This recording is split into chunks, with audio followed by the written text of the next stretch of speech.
Hey guys and girls, how you doing today? Your boy Too Lazy for Life is back to bring you what is technically the final Kara no Kyoukai movie of the main storyline anyways, alright? Part 7. This is the big one. It's exactly 2 hours long according to my media player, which is nice, alright? A whole complete number. That always makes me feel good seeing that. Alright, no extra seconds and minutes tagged on after the full wholesome round complete 2 hour mark. So this is part 7, A Study of Murder part 2. Alright, this is supposed to be the finale, and then we're gonna get like some short epilogue episode afterwards, and then you've got these like future gospel things to come up afterwards, which is just some extra side story stuff afterwards. So you know, we're going to watch those as well, but really, this movie that we're about to watch is going to be the end of what we've been watching for the past 6 parts, alright? So, A Study of Murder Part 2, based on what we saw from the preview, we're going to now finally find out what happened from A Study of Murder Part 1, that night where Shiki was about to stab cock in the middle of the road, and then suddenly you find out, you know, the next movie that she's been hospitalized, she's unconscious, like what the heck happened there? And then in the preview they revealed that Arya Soren was there all along, so something must have happened, okay? And that led to the edgy, what people have now told me in the comment sections on YouTube now was a male Shiki, alright? A psychopathic killer, you know, arrogant sort of personality that was living inside the female Shiki's body this whole time. That Shiki died in that incident. And also there's been all of these killings that have been happening throughout the city that they're in, which I spent a good amount of time thinking about whether it was Shiki or not, and I kept thinking that it might not have been Shiki, because why else would you title it, you know, Murder Speculations and A Study of Murder, right? It has to be some kind of murder mystery. It can't be so obvious and in your face that it was Shiki the whole time. And hey, I must have been right, because that preview in the previous movie showed some dude that I think was the one that graduated from their high school that they talked about like a few movies back. He was in the middle of a alleyway, alright, munching on some dude that he beat to death. Yeah, that was cool. That wasn't creepy at all. You just had some blonde dude in the middle of an alleyway at like 2 a.m. in the morning trying to cannibalize his evidence, and he couldn't do it. He tried to eat the whole corpse and he started throwing up, and then Kirei came in at the end there. It's like, where's your resolve, boy? Can't you do it? Egging him on. I dare you. Do it. Do it. Do it. Alright. And well, time skip shortly after, the body's gone. Seems like he did eat the whole body. That's not even remotely possible, because you know how much meat that is? And also, where did the bones go? No fucking way that dude ate the whole fucking corpse. I call bullshit on that. And I don't even know how he managed to eat it without fucking throwing up. So, yeah. I don't know what we're gonna expect from this final part. See, here's the thing. Alright? We're 6 parts in. I was told that this isn't really an episodic movie series, even though I said from like the first 2 movies that I watched, this felt kind of episodic because of the fact that every movie that I watched just seemed like Shiki going on some murder mystery detective hunt, alright, to go and solve some supernatural case, kind of like what Lord El Meloy Waver-kun was doing in his show. Every single episode he was just going to another crazy major's thing, right, in the middle of nowhere. He was trying to reach the root, and then he ends up, you know, causing problems, and then Waver and the gang had to come in and put a stop to them and then solve some mystery. It's like Cluedo. It's like some detective hunting show. That's what I was thinking.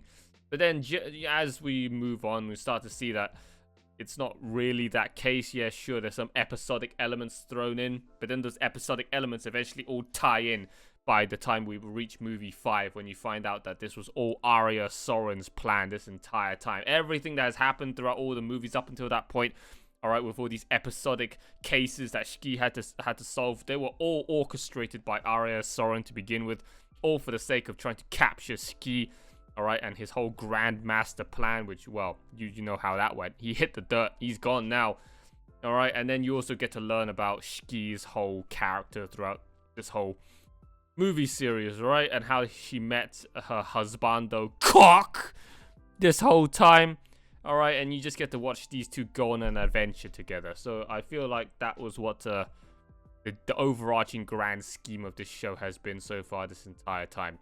But still, I mean, now that Arya Soren's dead, I don't know what we're gonna get for part 7. So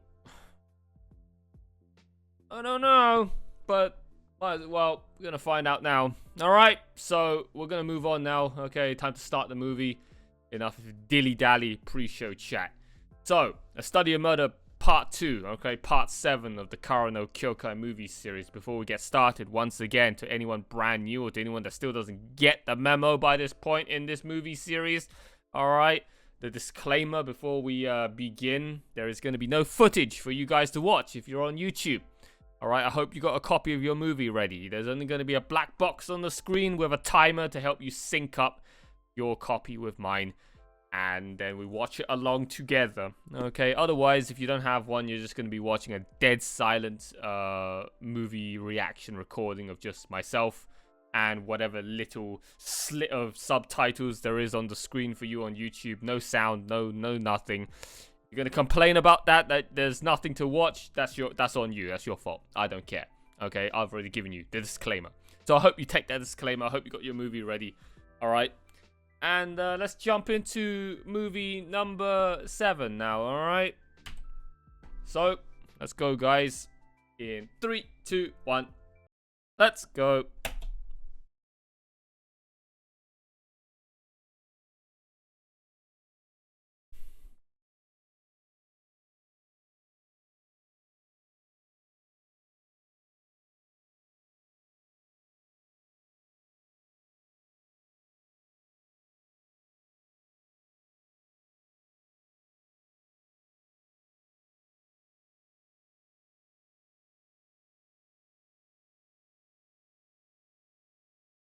Wow, he even brought flowers.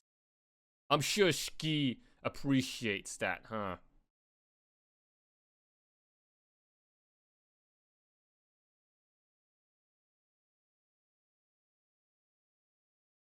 Hey, it's that moment from part 2.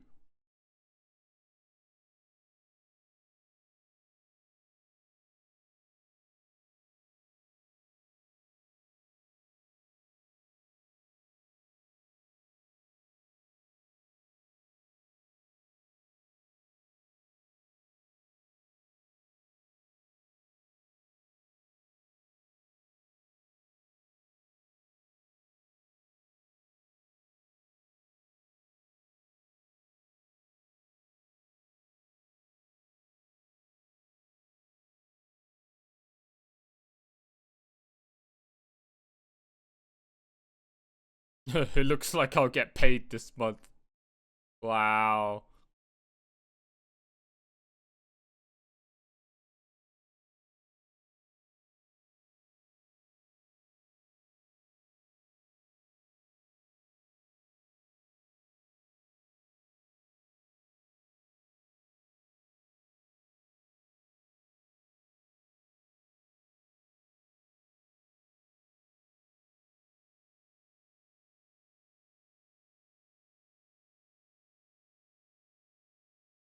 Fucking tsundere. Look, those two sentences that she said back to back. I don't want anything sweet. I changed my mind. I want some. Oh, goddamn tsundere.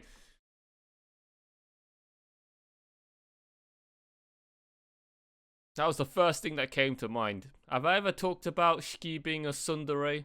Huh? But then again, she's a yandere. So, can you be both? think I've ever come across such a person in anime.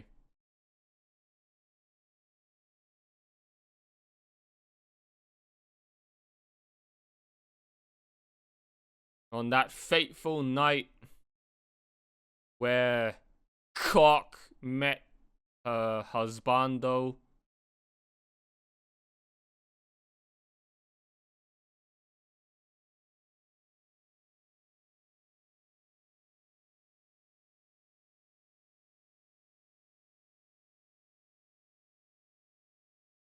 Wow, we get an intro as well.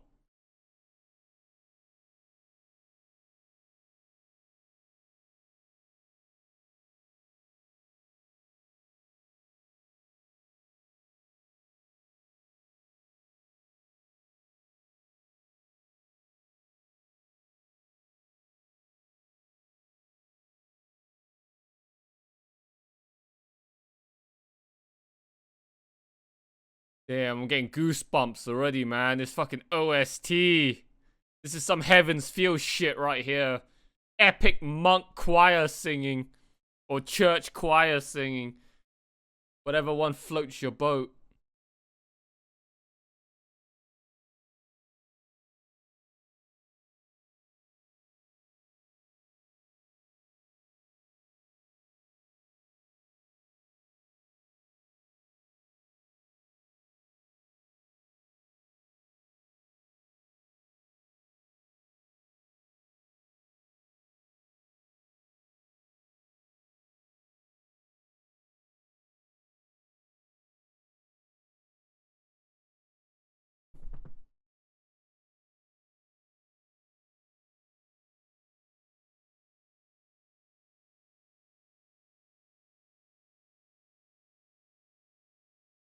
I wonder in what universe.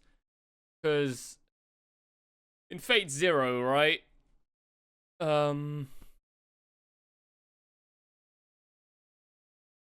No, actually, forget that. I was about to say maybe, you know, Natalia, right, from Fate Zero could bump into Cock or Toko, right? Cock. I can't fucking remember all these damn names, man, in this show. But it'll be cool if those two met, right? But no, like Fate Zero was set in like 1999 or some shit. The fuck?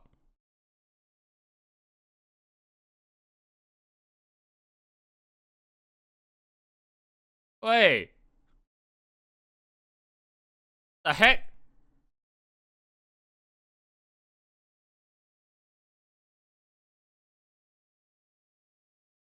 Is that supposed to be a holy grail or some shit?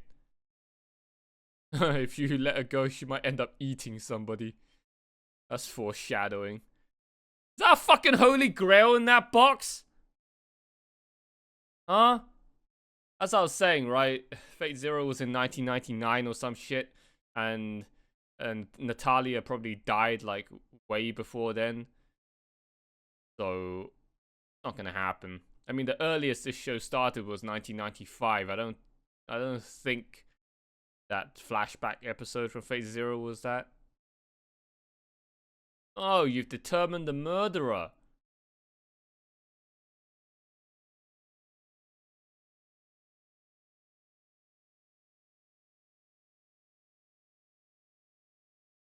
So who is it? It can't be Shiki.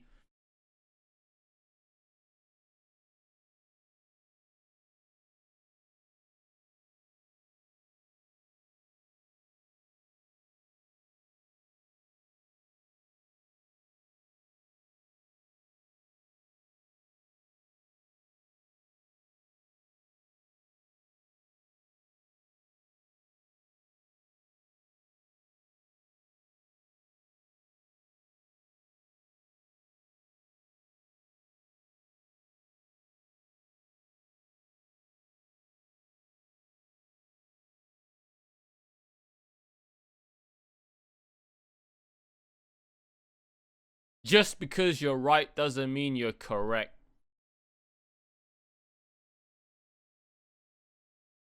A person can only kill one person in their lifetime.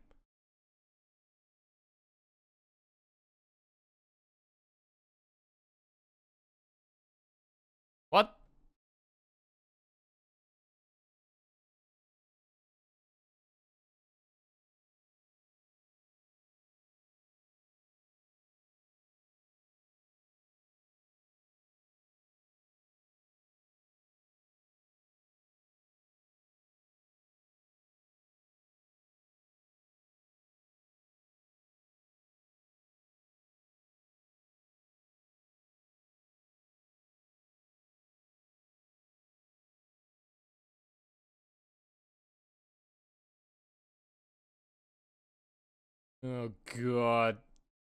They're searching some kind of cornfield for a corpse. Ah! I don't know how these people can sleep at night doing investigations like this, because this does happen in real life. Unlikely that a human did it. No, I'm pretty sure a human did do it. I found it.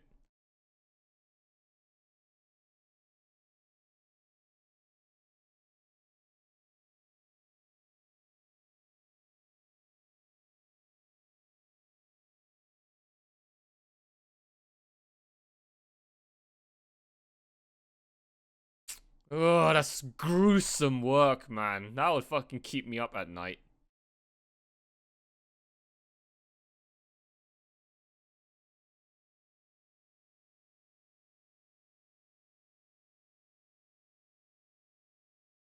This whole town that they're living in just seems so fucking dodgy as shit. Huh? Is this even a real place in real life, or is it fictional? Like Fuyuki, right? Fuyuki's not a real city, is it, in real life? So I don't know whether this one is. Oh, he's in, boys! Oh, shit!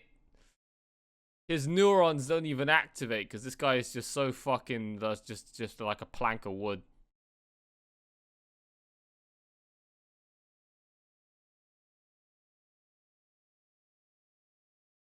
Not even gonna cuddle. I'm sure she would appreciate that. Where's his blanket?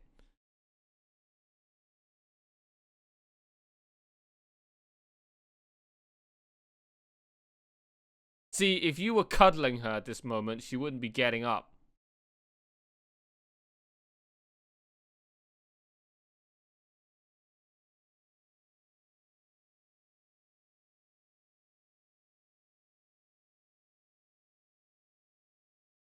Oh, leaving.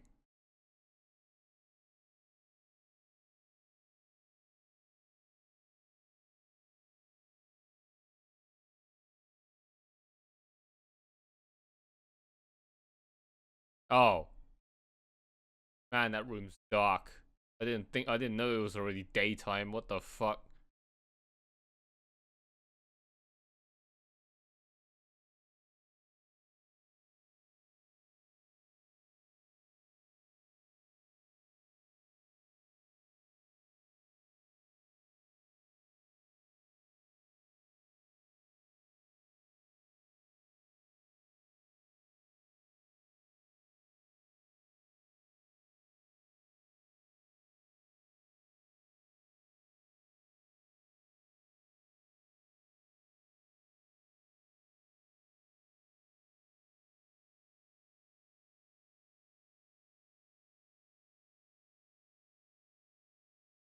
Man, how many packs of cigarettes does she smoke a day, bro?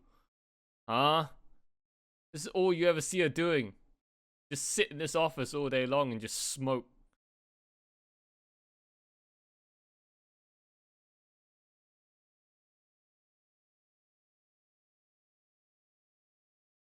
No. I personally will bet on it's not Shiki.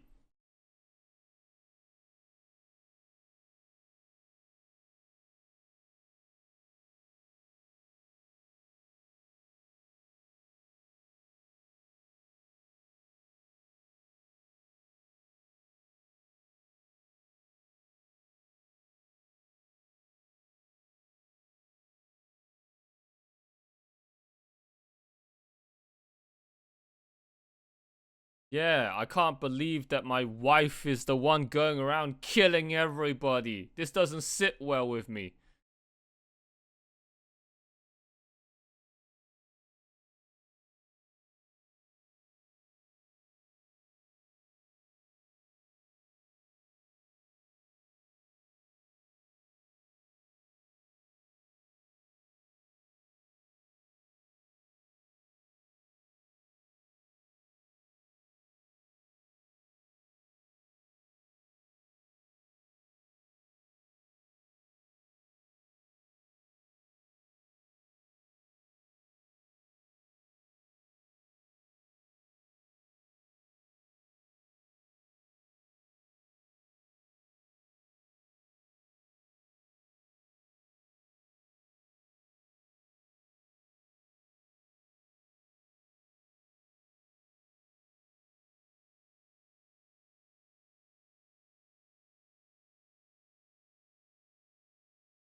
Sure, that doesn't sound like a bad deal. If she just craves life. Oh wow, somebody else is dead.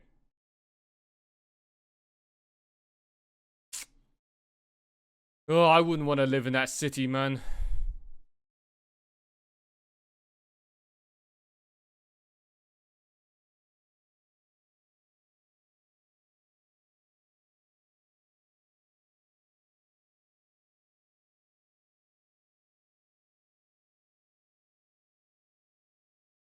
How overpowered is she, huh? In this world, in the Type Moon universe, right?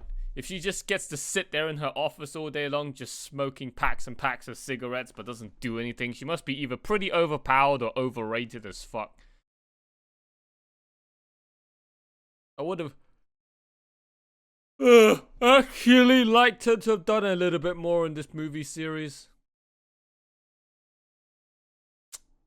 Ah, she's gone. The only thing left is this phone with a voice message left over by a certain Catholic priest. Have you picked your servant yet, cock? There are 2 spots left.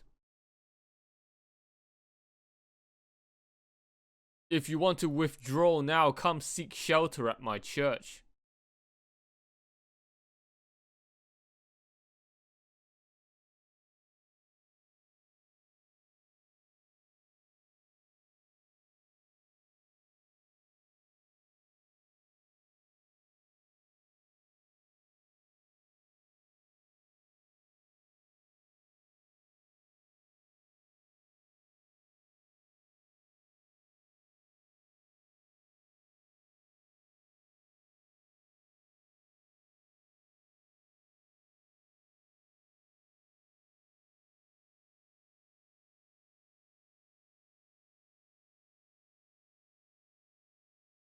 Oh, hey, it's that. Hey, look, it's this moment. At this point in the road, he got ran over. Is that actually a junction? Are you having a fucking laugh? What the fuck? How's a car supposed to turn into that path, man?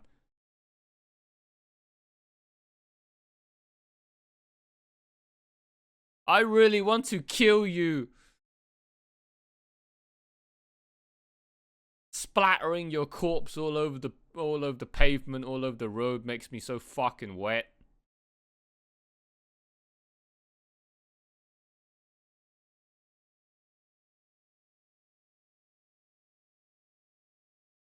Oh shit. So this is when Kyoukai showed up.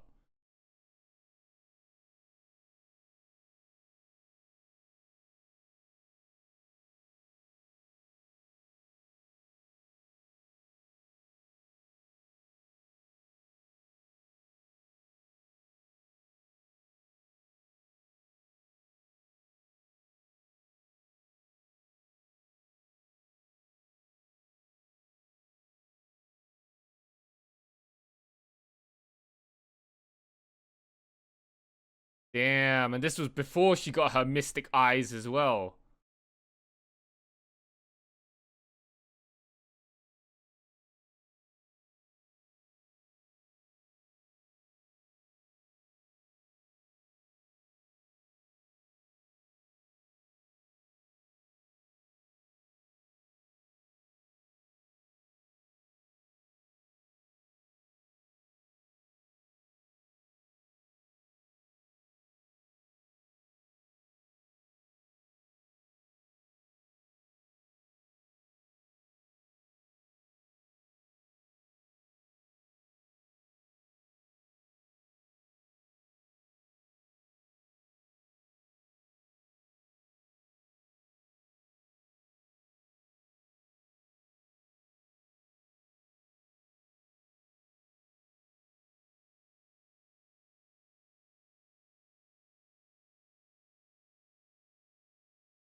What? So that's all you did when you showed up?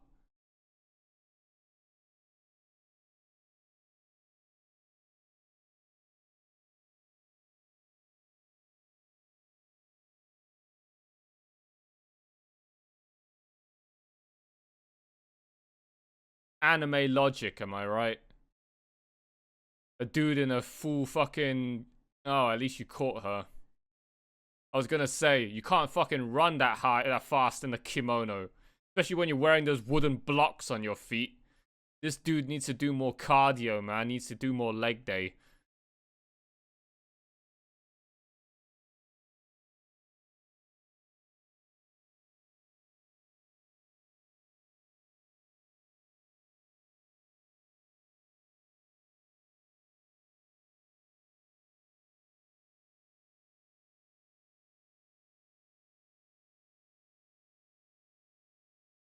You're both standing in the middle of the road. So...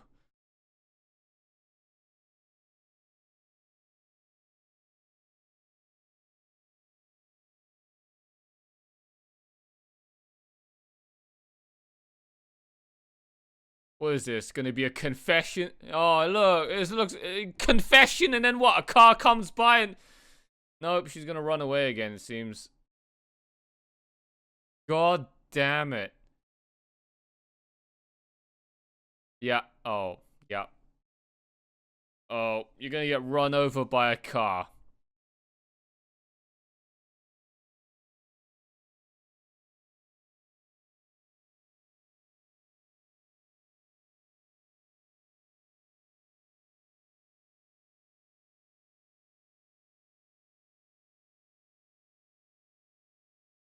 Oh, shit.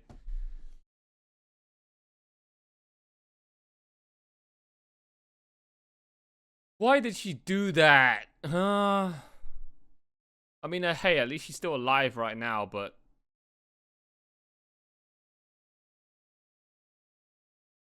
This is your fault. Alright?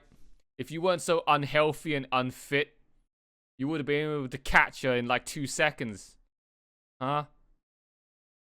You also did not cuddle her and stop her from leaving. Dense anime protagonist, man. I would have bear hugged, bear gripped that shit. Alright, after catching her. You're not gonna leave.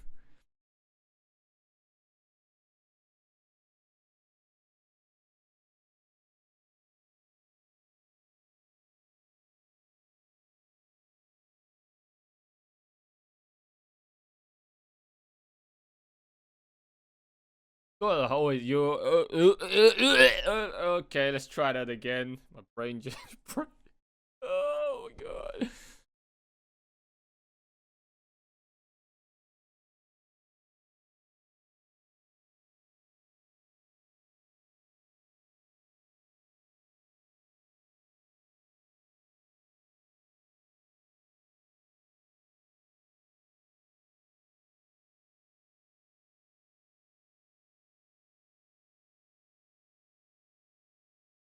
Can't believe part 6 was actually relevant.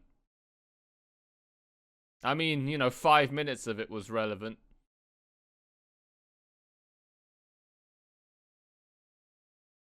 Did you see those thick, chunky ass legs?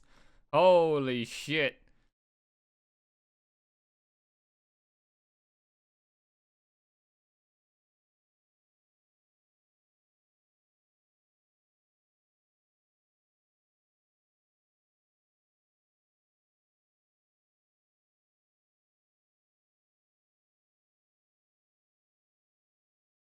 You always gotta hate it when you see like some cute girl, alright, confronting her husbando, but the two of them just don't have any fucking balls to just say something, right? And then at a standstill, and then the girl eventually just loses confidence and starts slowly backpedaling, and then turn around and run away. I hate seeing those moments in anime. Just fuck, it hurts, man. Every time that happens, it's soul destroying.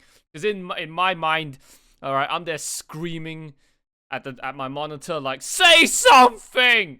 It's like that Kimi no Nawa moment, right? At the very end of the movie, I'm just screaming at my fucking monitor, like, say something! Don't let her run away! At least, like, grab her and fucking just bear hug, alright? Vice grip her, do not let her leave. The moment she runs away, I'm just there, like, face palming at the main male MC for having failed to capture that Pokemon.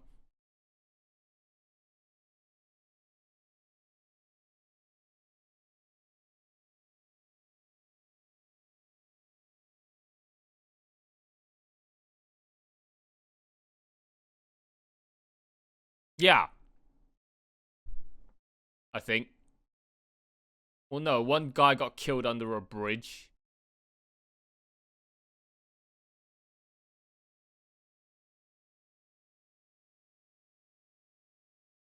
Well, no. Like I said in the preview, right? That there was some other dude going around dressed as Shiki. So you can't say that that is Shiki. There's some other, probably that blonde dude. All right.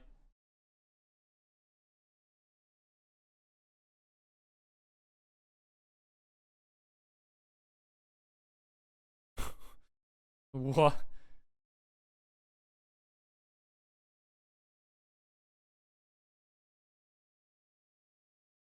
What? LSD is like a fucking postage stamp.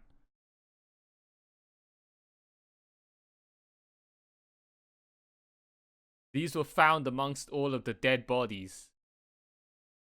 So everyone that has been killed really is just all part of some underground drug dealing scene.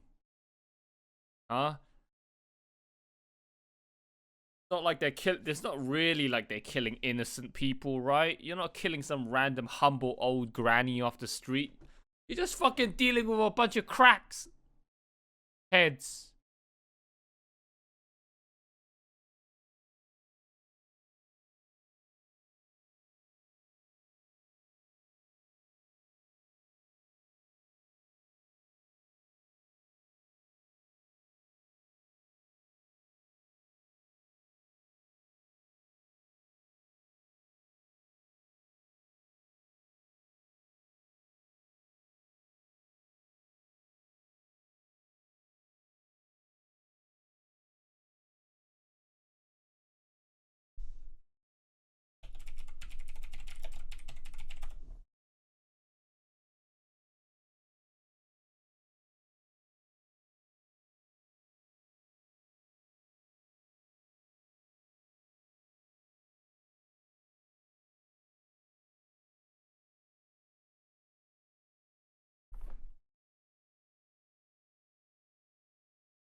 Man. You got some balls walking into such a place at night. Would you like some? I'm not gonna lie, that looks kind of tasty, man. That little tiny little postage stamp. Hmm. How what the fuck? I thought LSD was a liquid. Why is it in a postage stamp?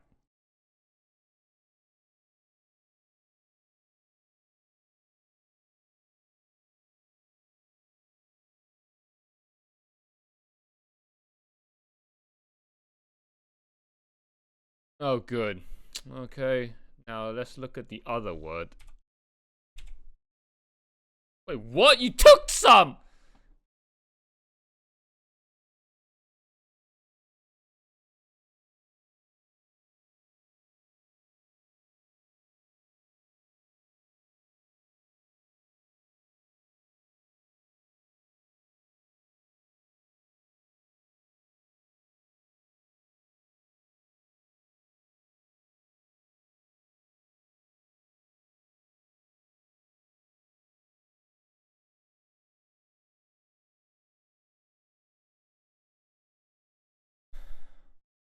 Okay, that's good.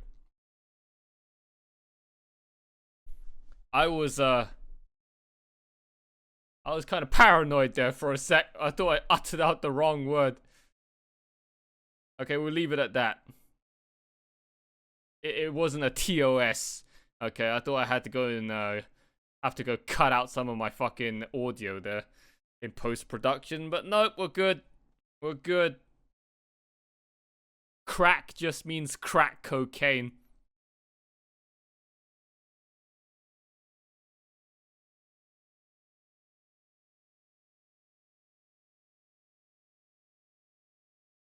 So, cock was in an alleyway full of fucking crack dealers. Alright, full of fucking cracks. Huh?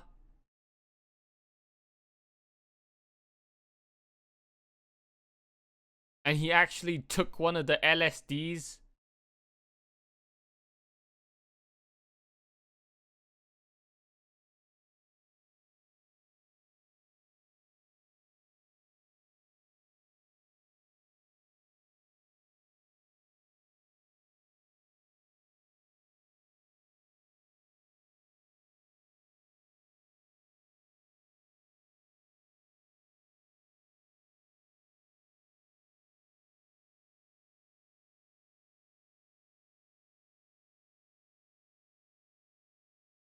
Oh, you're being followed. Only a psychopath, okay, would be a woman, okay, walking down one of these alleyways like this at night. Do that in real life, I fucking dare you, alright?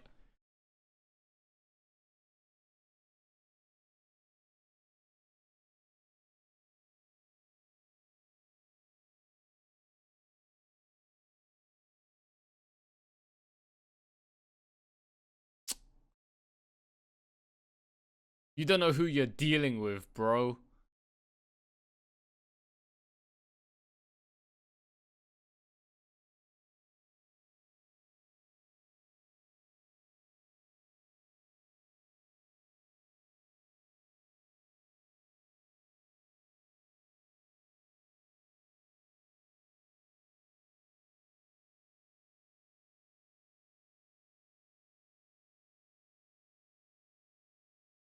.4v1, and it's still nothing.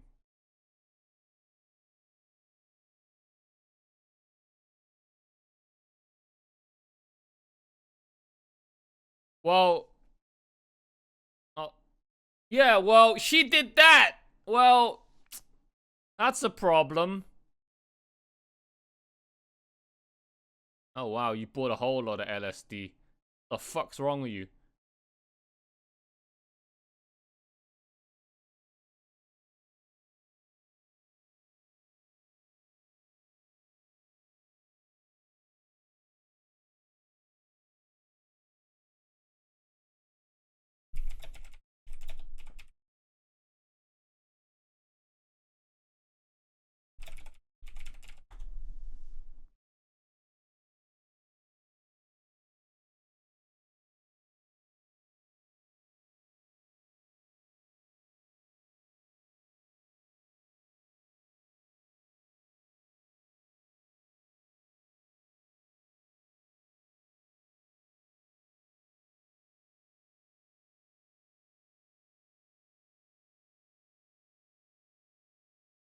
Not gonna lie, those pink little squares look pretty tasty. Holy shit, that looks tasty.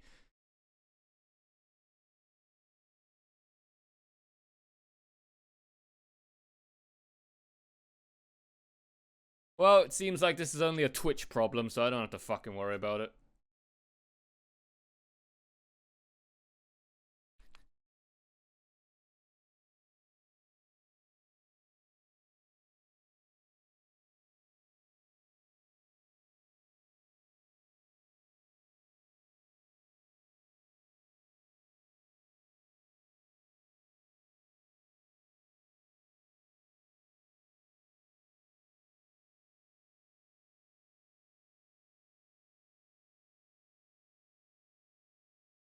What are the effects of LSD? Effects of LSD.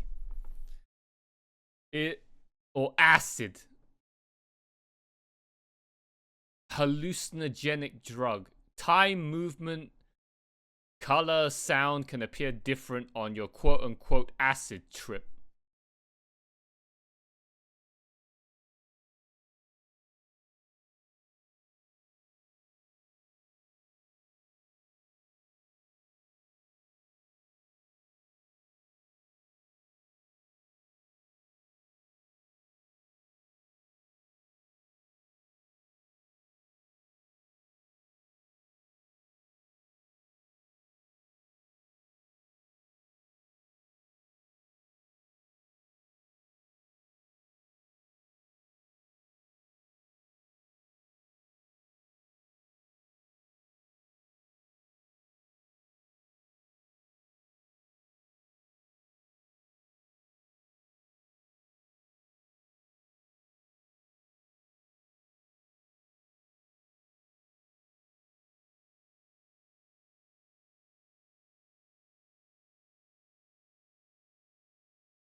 You saw it.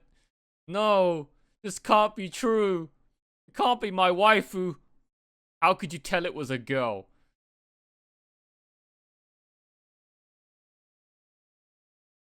Do you know her? Yeah, I kind of do. She's kind of like my wife, my girlfriend. I don't think you should get involved. Too late.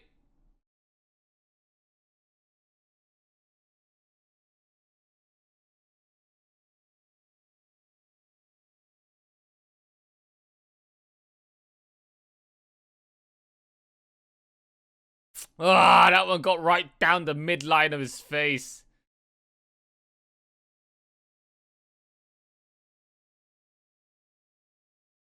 I guess she's got mystic eyes, right? She can see the death lines, but the fact that she also has this like superhuman speed and reflexes, like what the fuck's up with that? Huh? I thought she's only supposed to be a normal human being. Is there any other special powers in her that we don't know about? Is she also a magus?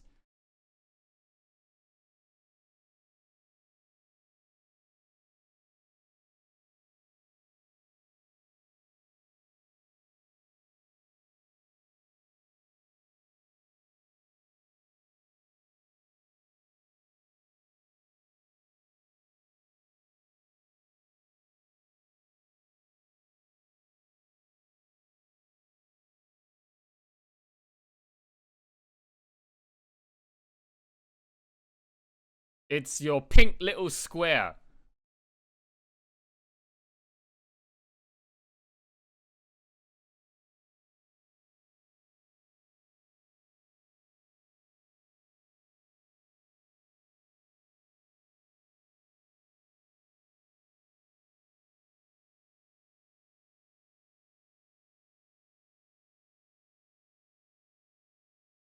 The special ones the boss made.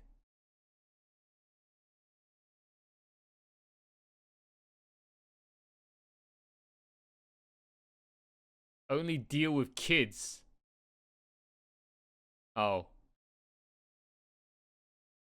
The dealers are kids. They don't deal to kids. Is that what you meant?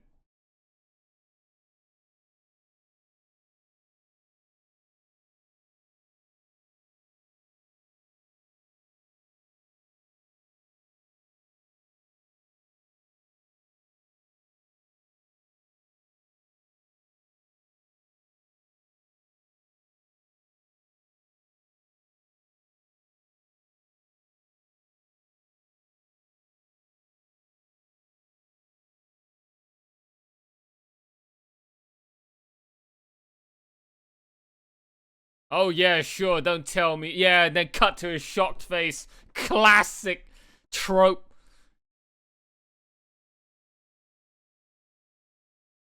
It's somebody close to cock, obviously, based on that reaction.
You're speaking some real deep shit right there.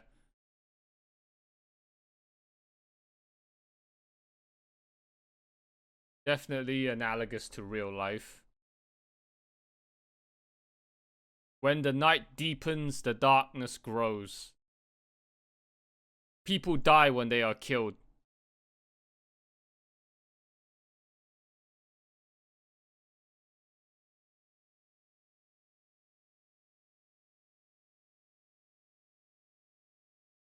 This girl's got issues, bro. I mean, how hard is it to figure out that your husbando can keep you company for the rest of your life if you're feeling lonely? Alright?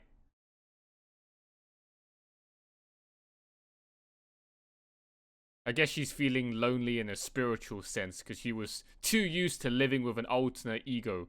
Alright? Oh, hey, look, blonde. It's that blonde dude.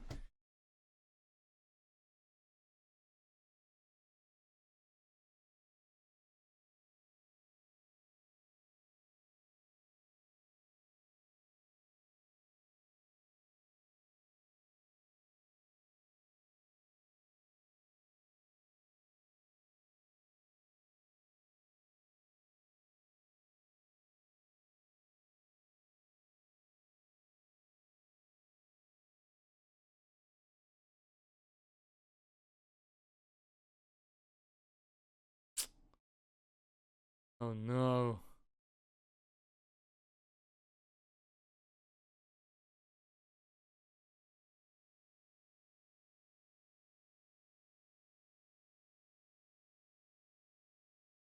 Oh, God. The massacre.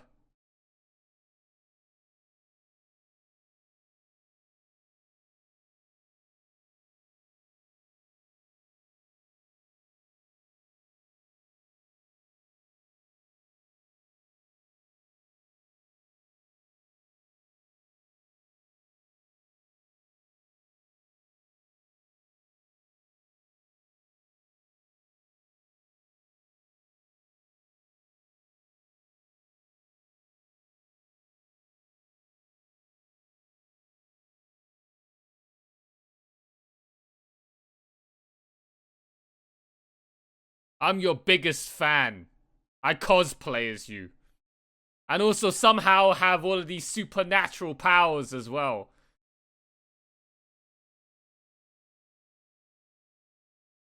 Jumping on walls. Look at that speed.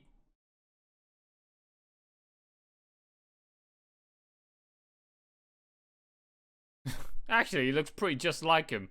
Looks like her with just blonde hair.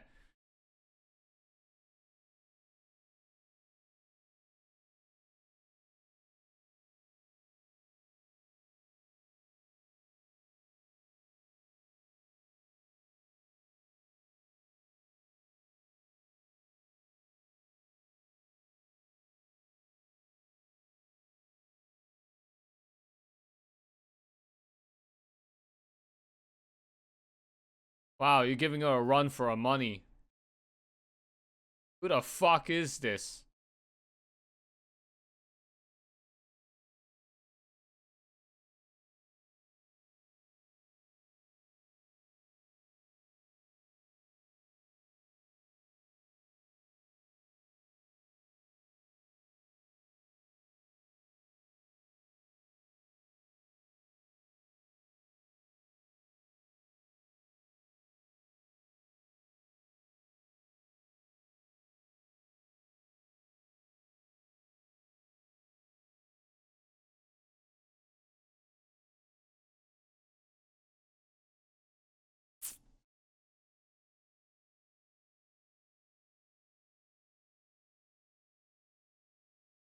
Ah, stop doing that. Ah, ah, shit. Ah, cringe. I can't look at this. It's fucking cringe.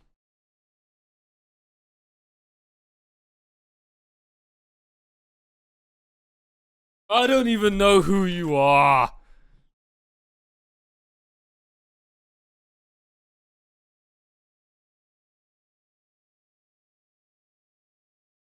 Is this what VTuber simps look like?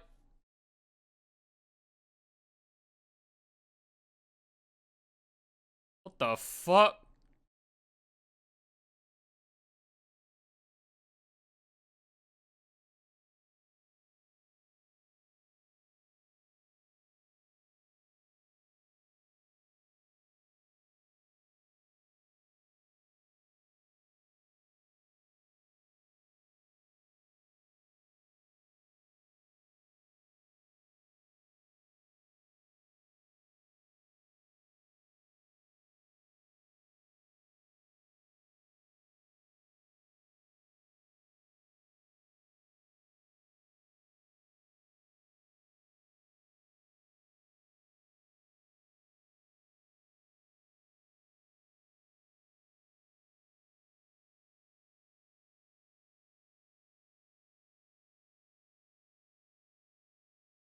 You're resisting your origin.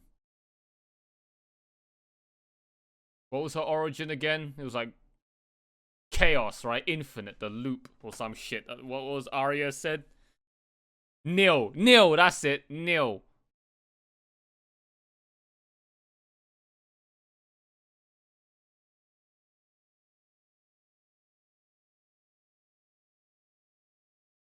Wow. He can see what she sees.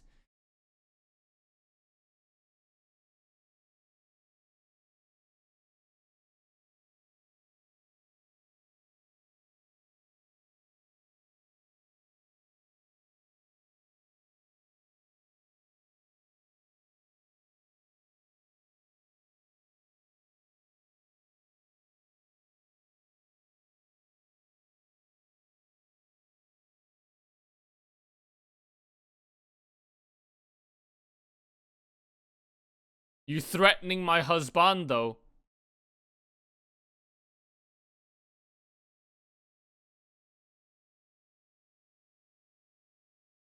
You should have cut the other arm off as well.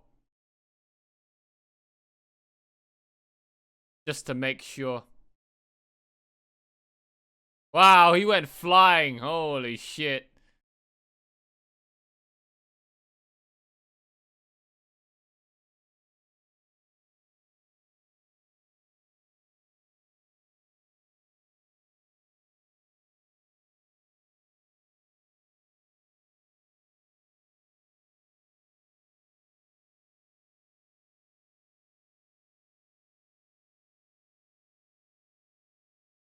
Okay. Okay.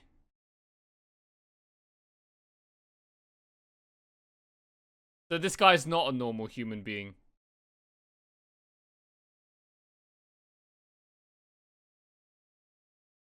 Oh, what the fuck? Yeah, he's not normal. He must be another Magus. Magus.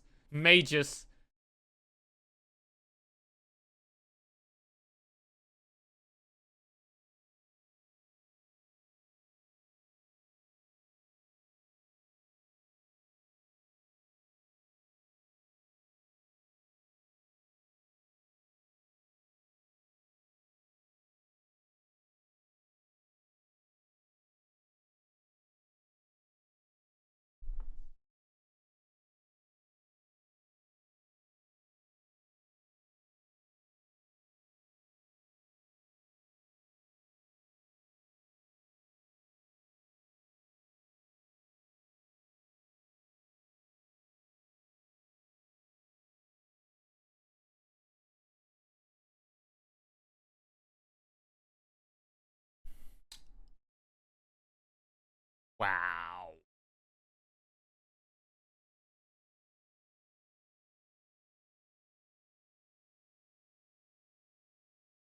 That is creepy. And you know that there are many VTuber simps out there that probably have a room like this.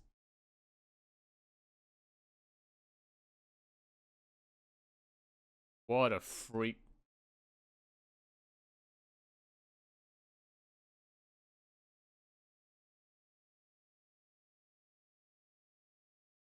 It's Hope Estein's Black Book.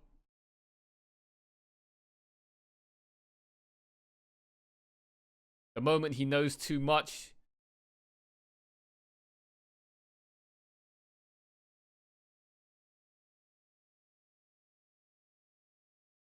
he's gonna get gimped from behind for reading this forbidden knowledge.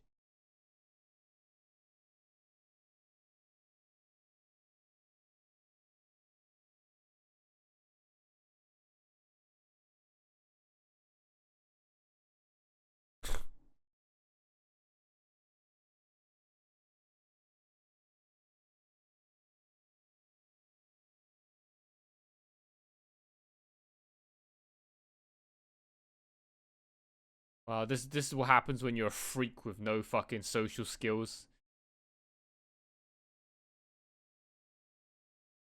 You're one of those introverted, neat, degenerate incels with no functional ability of society. And then you get infatuated with your Oshi online.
Oh, look at that bridge.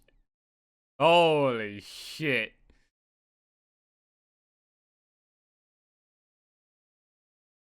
I'm amazed you are still alive from all of that blood loss.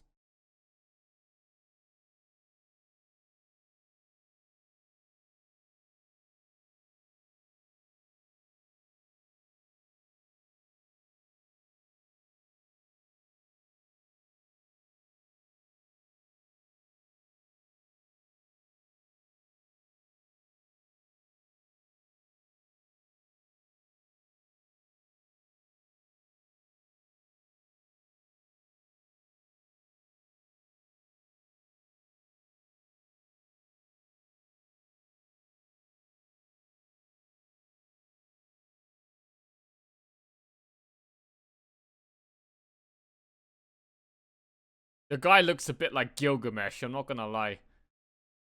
Look at that. Pretty face, red eyes, blonde hair. What is this, proto-Gilgamesh now? Might as well be. Let's just throw in as many proto-characters as we can.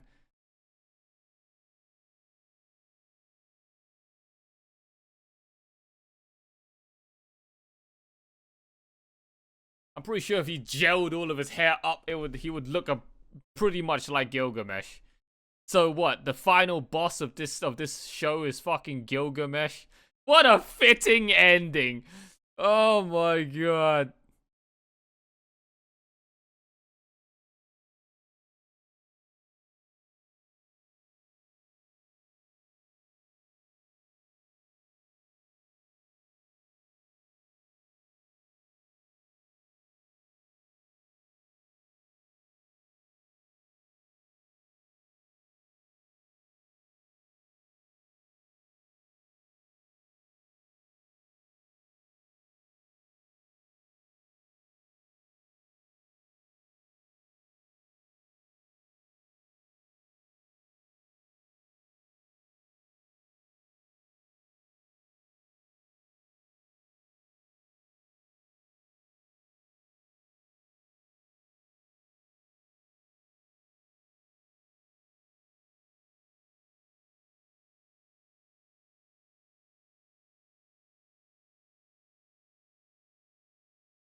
Well, yeah, he just took a mouthful of drugs. This may be my last chance to have a normal conversation. Says the guy that just shoved a mouthful of drugs into him, alright? You didn't have to open that drawer and just eat all of those, like, fucking cinnamon sticks.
So this guy gets his supernatural powers by eating just a fuck ton of drugs. I heard of hallucination acid trips, mushroom trips, but this is a whole nother kind of trip.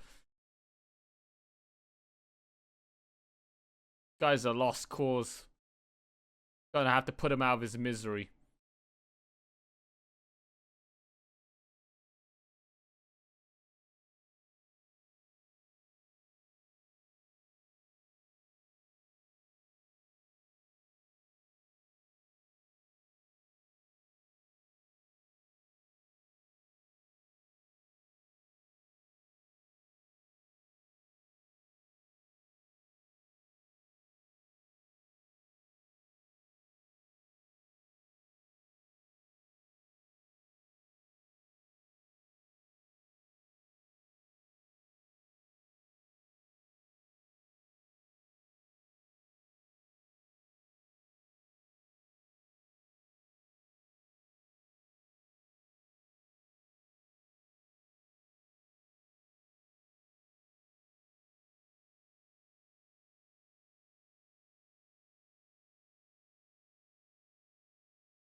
Have a Häagen-Dazs. I'm sure that would cheer you up.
Cock is the beta house husband telling his wife to come home. Get your ass back here!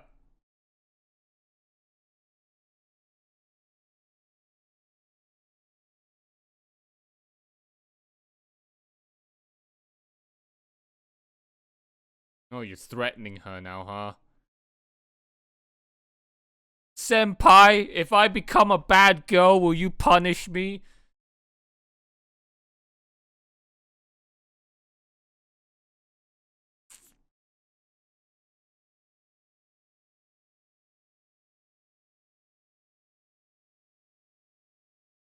What do you mean? You just killed 4 people. Well, I guess she didn't. Ugh, she slashed them all, but she didn't really kill them. Ugh.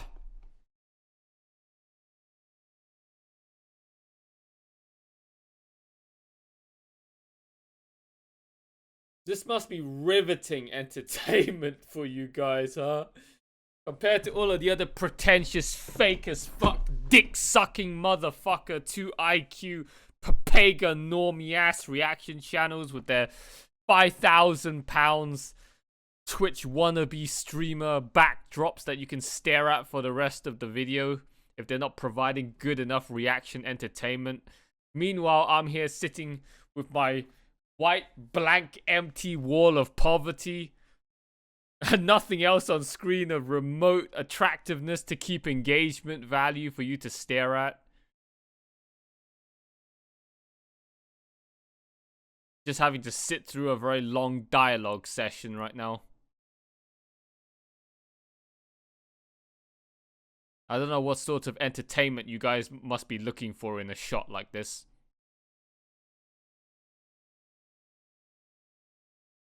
Oh, you just happen to be a murderer. It's no biggie. I'm into crazy chicks. This cock guy, okay? He's just as messed up as Shki.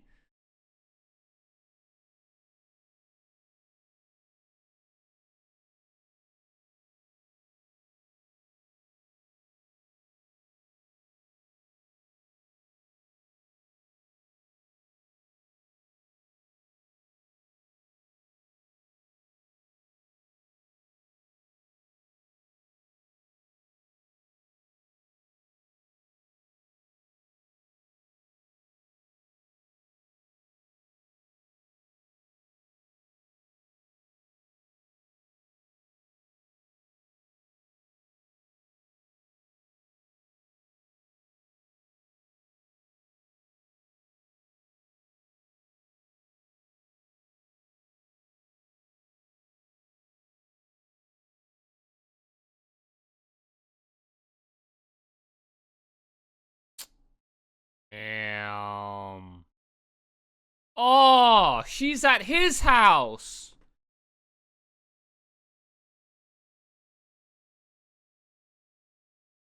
Oh, this is so fucking sad. The two of them wanted to see each other, but they both ended up going to each other's houses and then they couldn't find each other. That is just fucking... If only one had stayed at the other.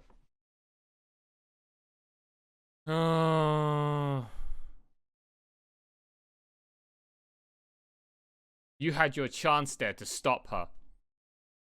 Had you just stayed at home and waited.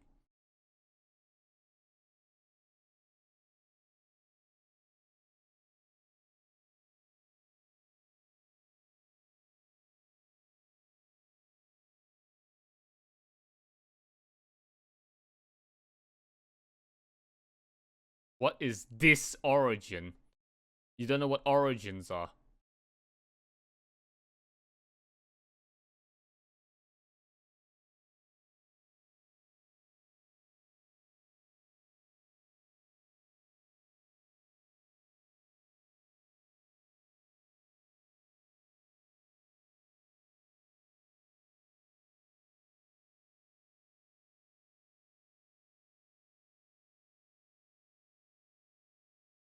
The original point of your soul.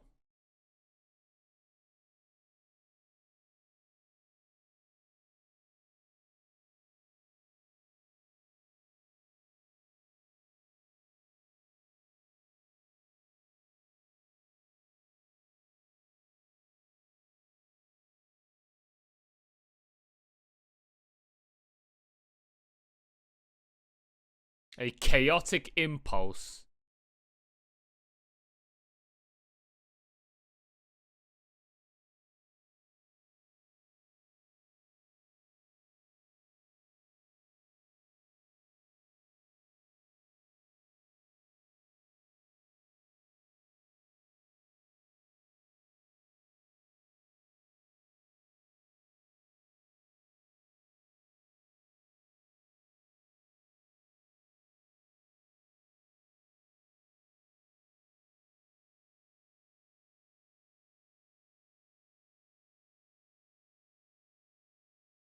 I think it's best for most human beings to not know what their origin is. Okay. Oh, okay. You didn't need to show that. Okay. Who turned on the Discovery Channel?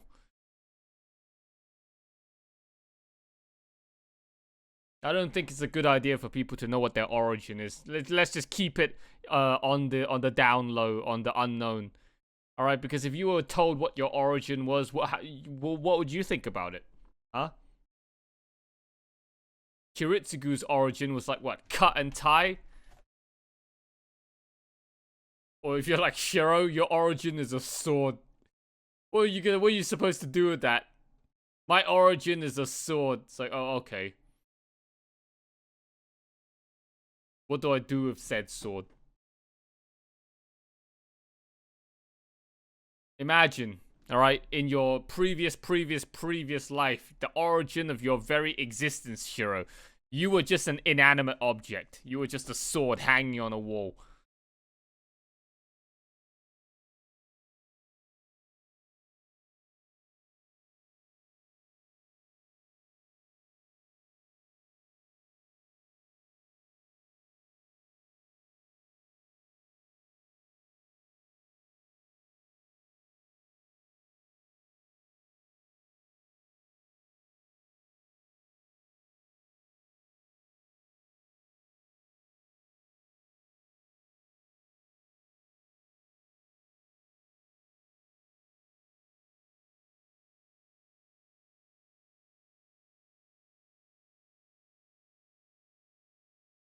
Where is her magic crest? I don't think we saw it, right? From any of her fights in part 5. Why would a person kill another person?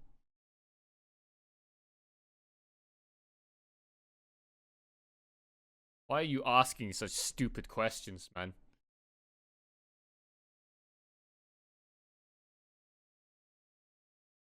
Why must a person kill another person?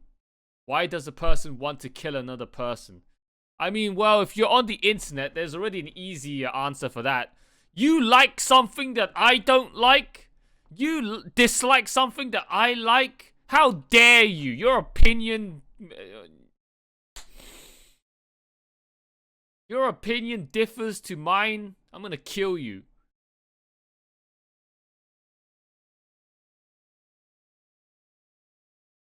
Yeah, the person lacks fucking... Killing someone means killing yourself.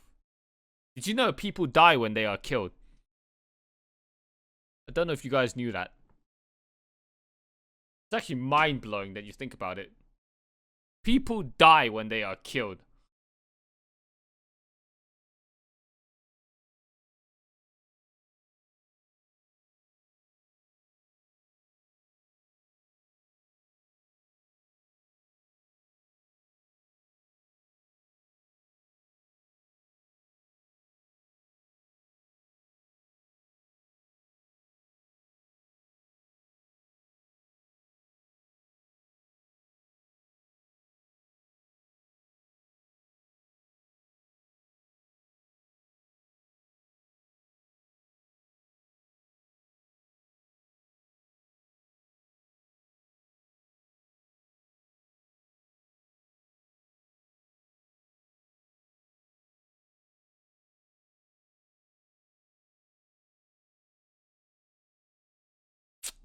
Of course.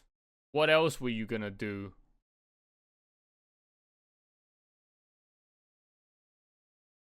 Is there any symbolism behind that shit? No, I don't think so.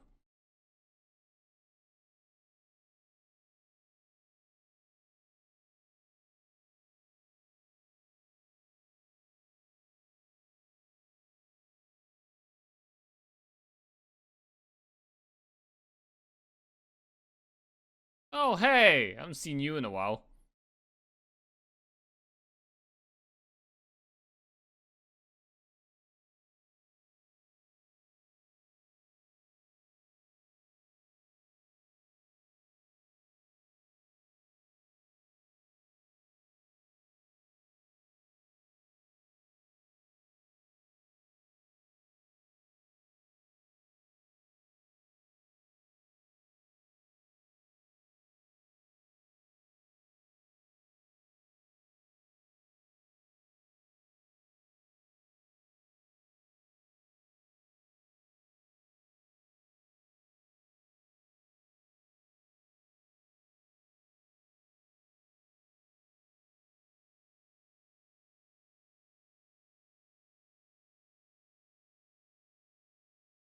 The archer class is really made up of archers.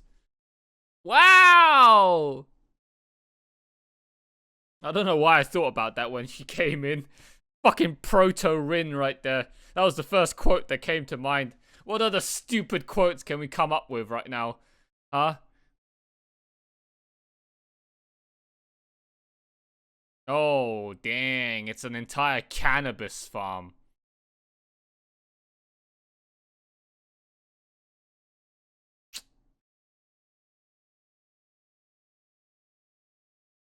Look at that. Look at all that money.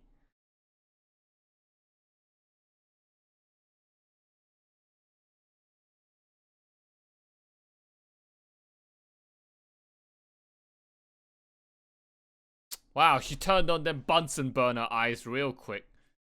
Must be cool owning a pair of eyes like that in real life.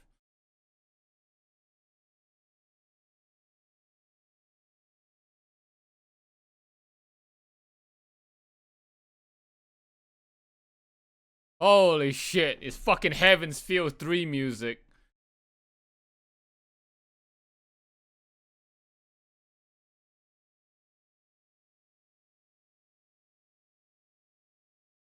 Those drugs give him superpowers.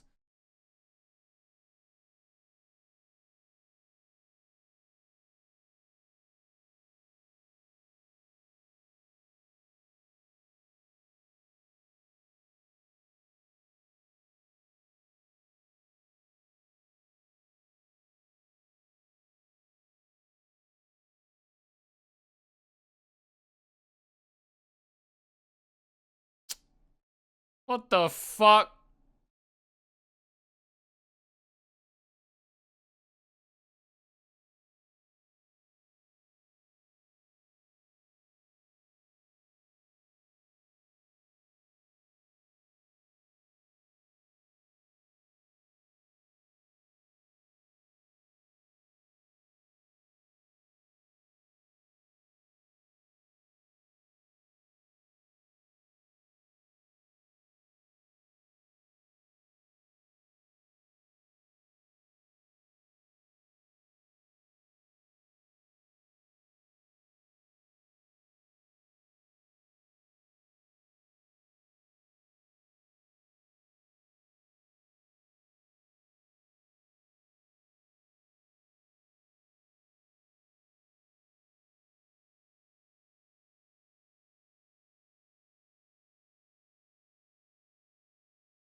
What's your dream? To have a husbando? To have a boyfriend? Why can't you be with him? Because your origin is murder and therefore you two can never be together, but you never even talked it out! You could never say those words to me. Well, I love you? Huh? Oh, shit, she got yeeted to the moon. Hey, you do realize, right, that Cock is into yandere women?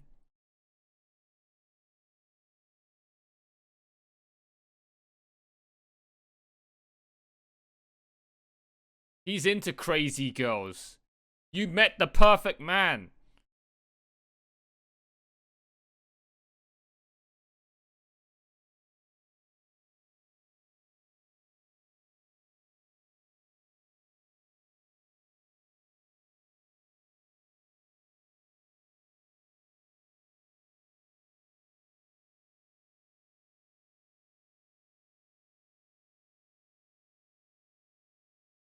Oh, you did confess.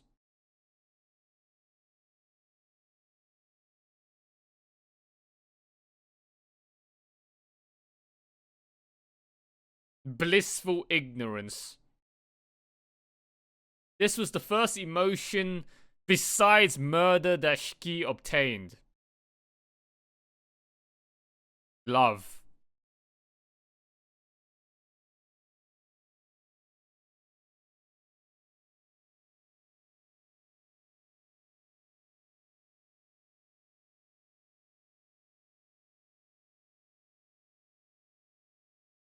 These characters are too prideful, man. Seems like it would be a much easier job in real life.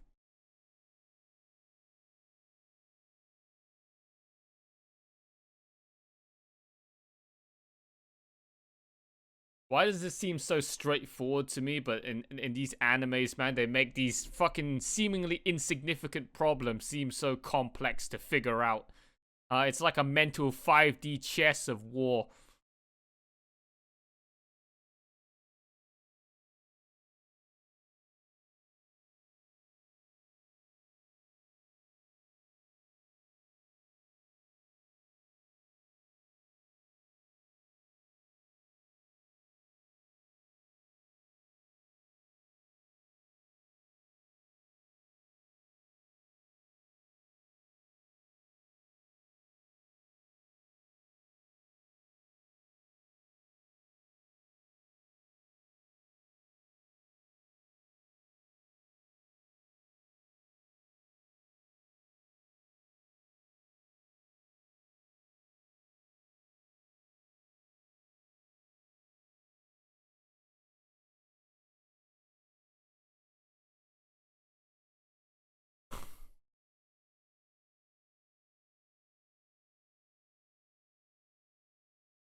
Yeah, what's wrong? What's wrong? Why does that seem like such a bad thing? I hope you have a peaceful death.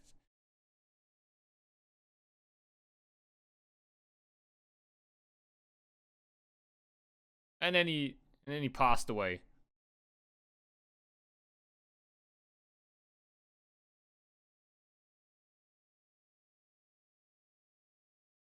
Meanwhile, he's here smoking a reefer.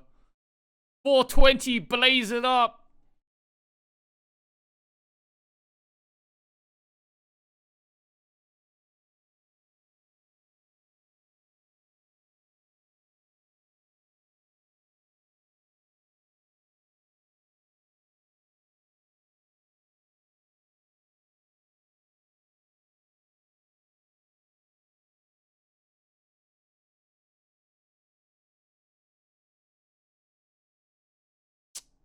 Wow. He's taken all the drugs.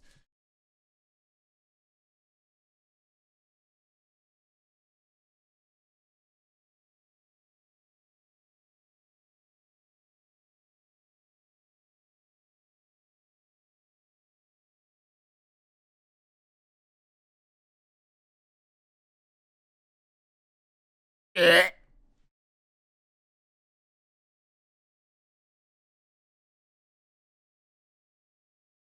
Okay. Are we really gonna do this?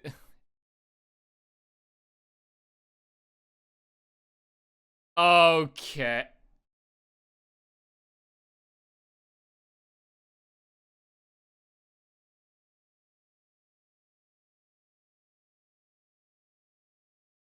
Holy shit, that's a lot of fucking saliva, man. How the that's not normal.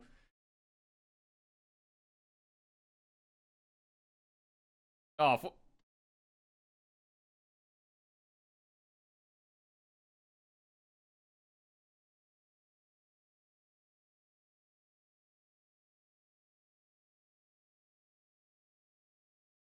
are we really?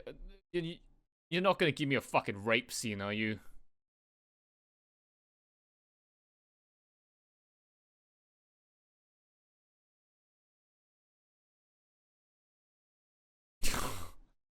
That, dude, dude.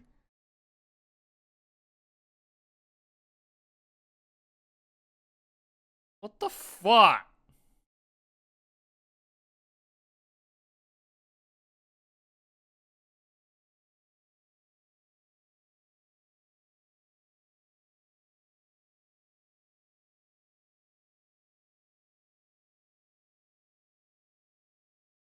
Oh, he's even sucking on her titties, man.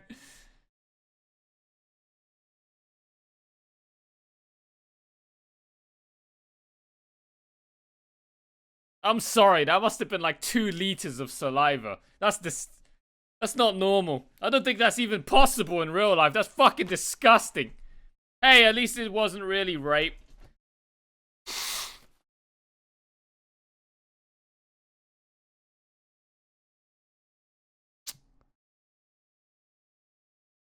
Oh, that's just. You see him sucking on that thigh?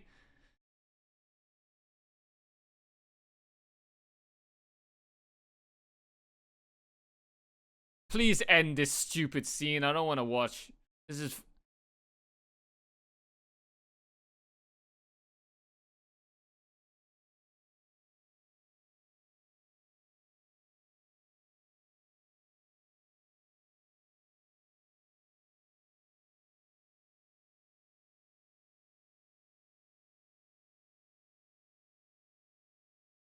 Well, I mean. At least he didn't.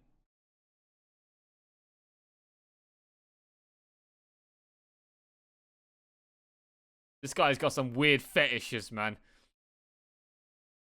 Just lubricate up your oshi.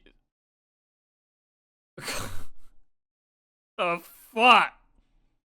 You mongrel! Ah, shit! You mongrel! You're talking to Proto Gilgamesh, man. You mongrel. Wait, she didn't even say Zashu, though.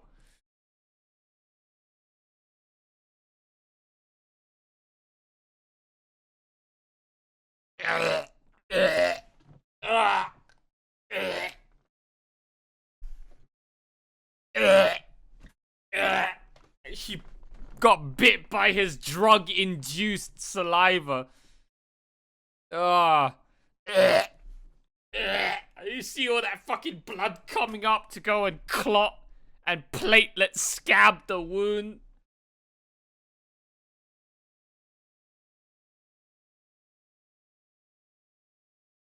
Wow, what a session that you had, huh? Holy shit. Look at all that discharge all over your face. Not the discharge I was hoping for. Not the amount that I was expecting either.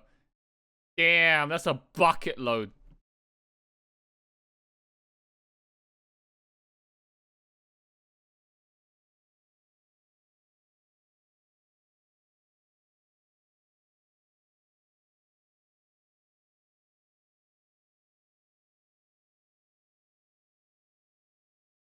Aww.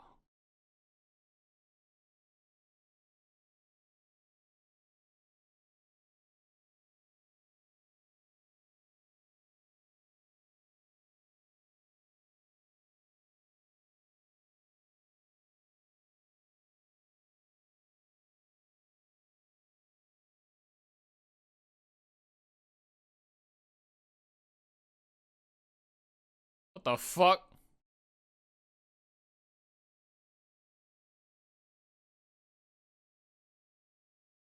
You got just smacked on the head with a fucking crowbar, man.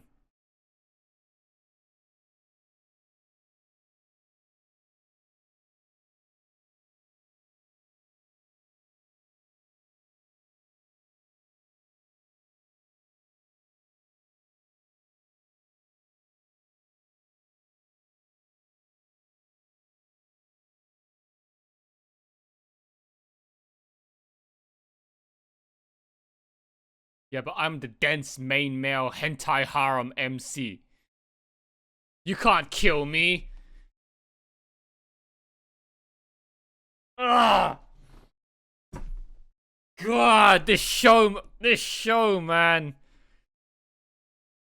It makes fucking Heaven's Feel look like a joke.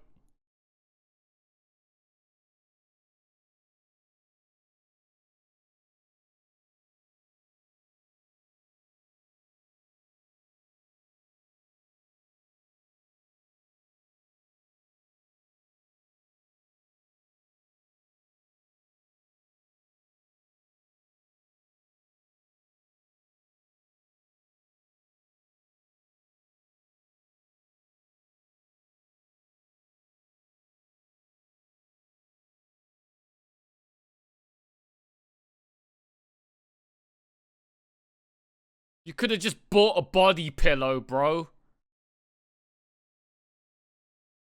I guess they don't exist in your world.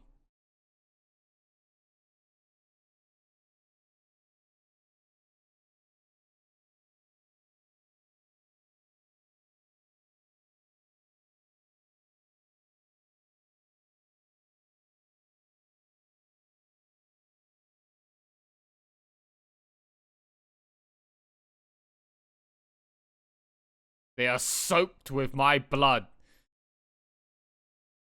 And my blood pretty much is like 99% drugs at this point. It's not so much blood cells and what was they called? Plasma, as it is just cocktail juice.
Oh, damn. We got fucking yaoi in this show as well.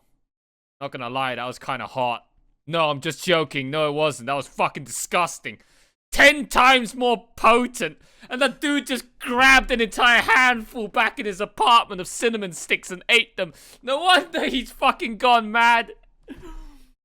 Oh, and you even saw earlier on in this place, right? He had fucking like steroid needles. Not steroid. Well, what is the other one?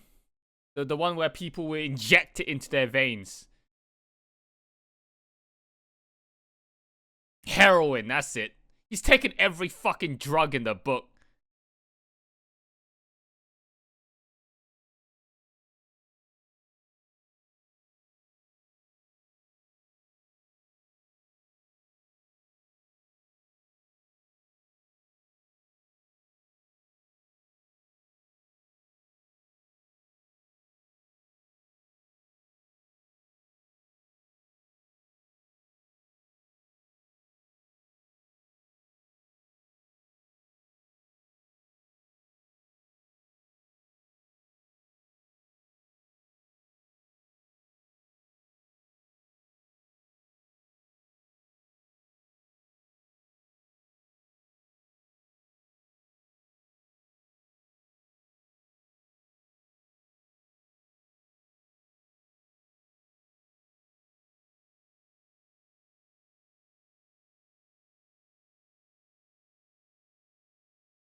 Yeah, you are. You're both weird.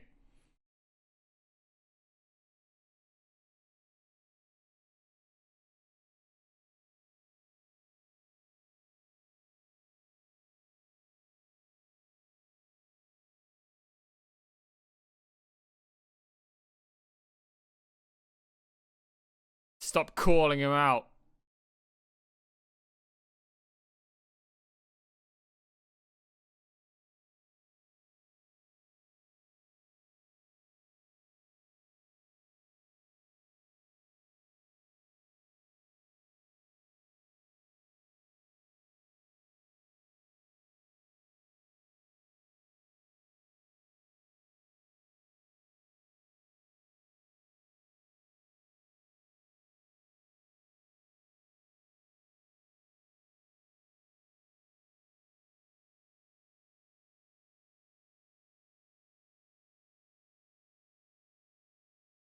Ah!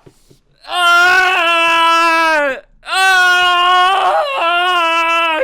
No!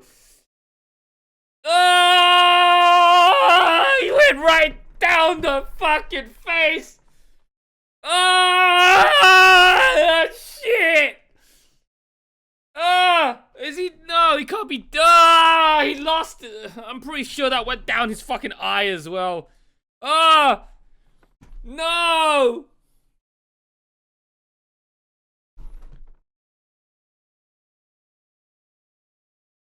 You ruined the face of my husband. I'm now going to ruin you.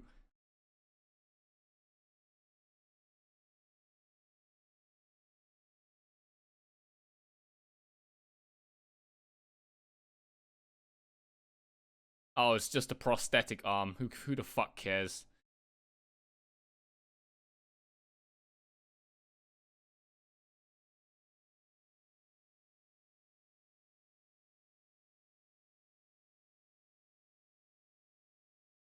Joke's on you. I could just get a new thumb. Time to die, bitch.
What is this fucking frame rate, man? Holy shit.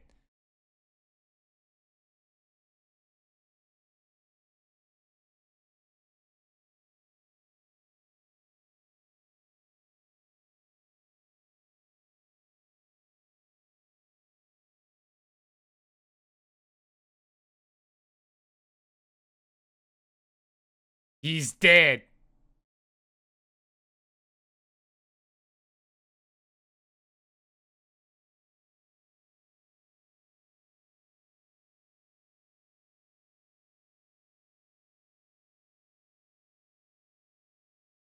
You die now. Alright?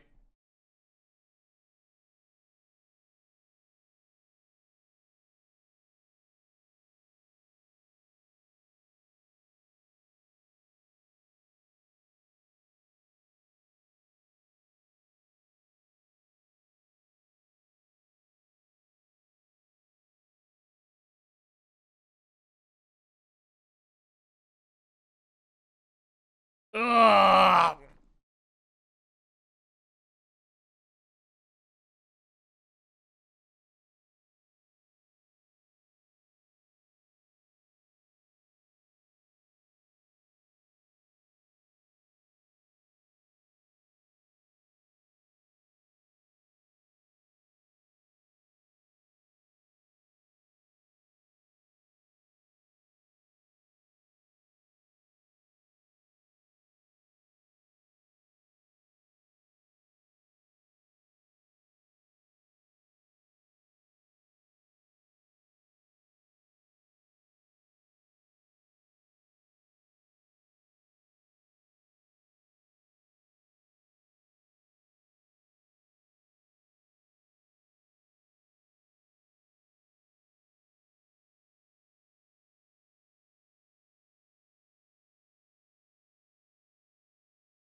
Oh, this is disgusting, man.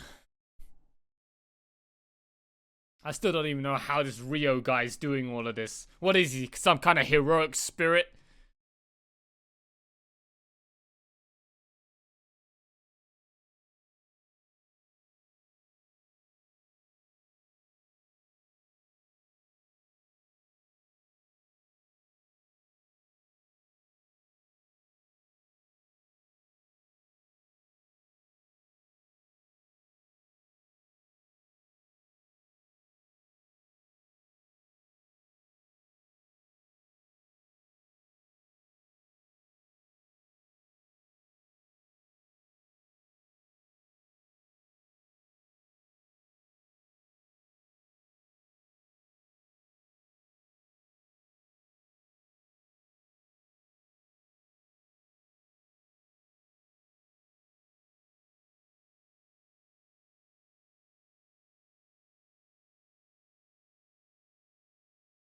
You see, I told you, this is just a fucked up love story.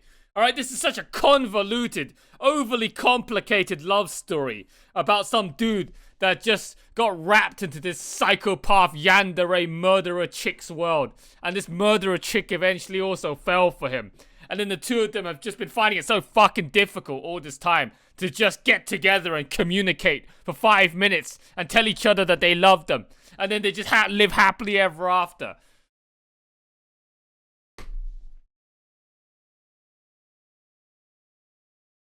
Just so fucking long-winded of just I'm not no, it's not Kimi no Nawa. Give me a fucking break. Women, man. Holy shit. Am I right? Women. Fucking, you need 500 IQ 5D chess to be able to fucking figure it out and communicate with them in order to go and capture that Pokemon. Can you stop smurfing now, huh? Can you please just one-shot this dude? Holy shit, this guy's so annoying.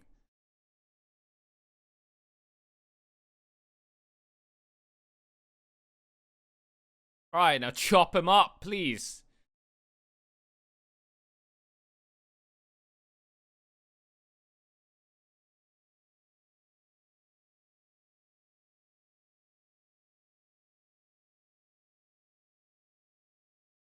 Oh!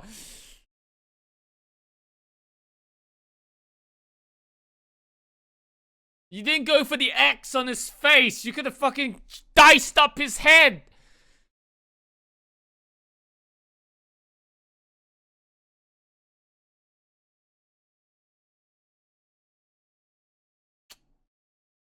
Well, I mean, that's good enough.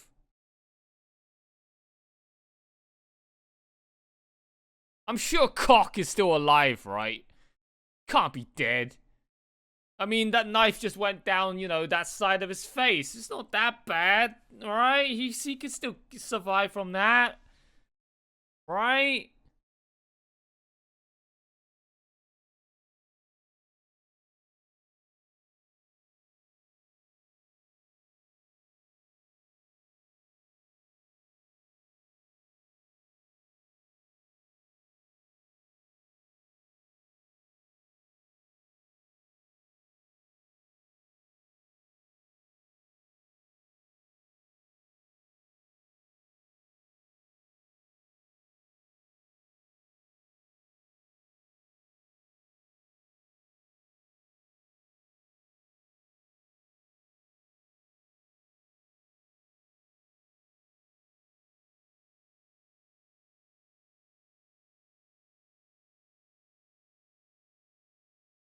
Hey, you're not dead.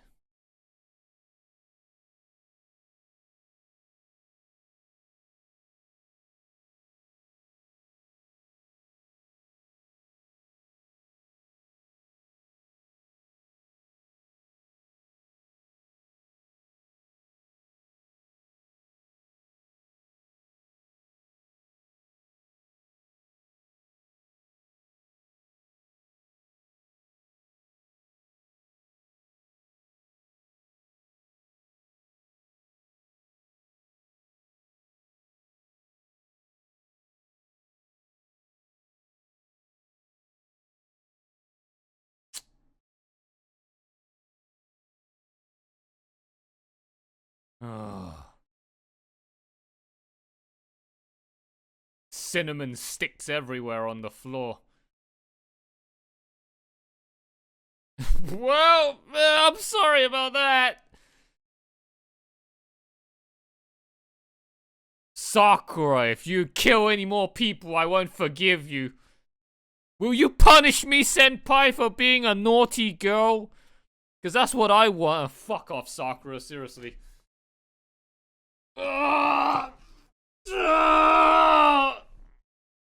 Holy shit.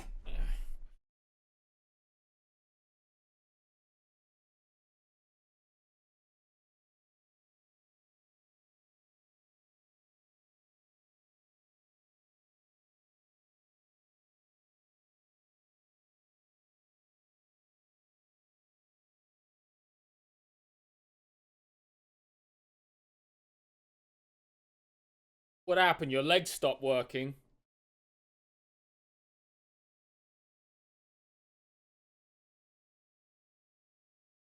Well, that's what happens when you have a fucking knife stabbed through it.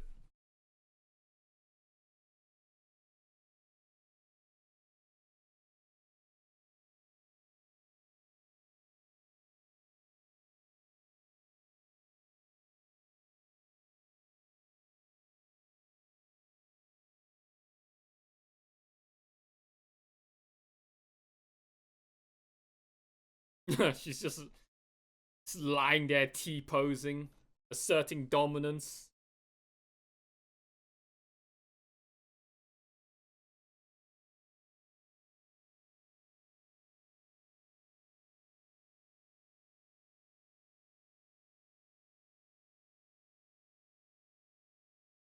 The frame rate, though, on these movements, holy shit.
What a mess.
Kiss! It...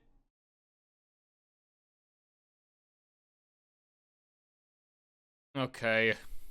Guess you settle for a hug then.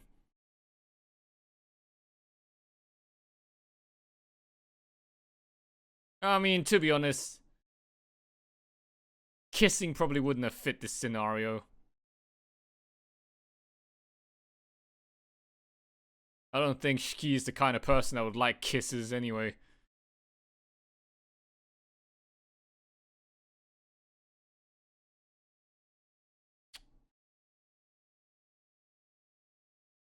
Wait! Oh. Wait! Ah! You bait me with the fucking scene there, right there! Oh! You better give me some fucking post-end I know there's an epilogue coming up. Actually, okay, fine, whatever. But still, you're gonna end it like that? You better give me some fucking post-end credit scenes, man. That is not cool. That's not cool. You just end with the two of them embracing each other there. And Shiki with that protect her smile, innocent face, representing, symbolizing that she's finally been saved. And then it's like, oh, we're out of time. Roll credits. Roll credits. That's it. That's a wrap. That's a wrap. Roll credits. Such an... It's like Camelot. It's like the end of Camelot. Oh, Saber's been defeated. Right, roll credits. No wrap up, no epilogue, no wind down. You leave the audience on like Gear 6, 10,000 RPM revs like me right now, hopped up on ADHD, and you just cut to the fucking credits. That don't work, bro. Oh, I'm so fucking molding right now.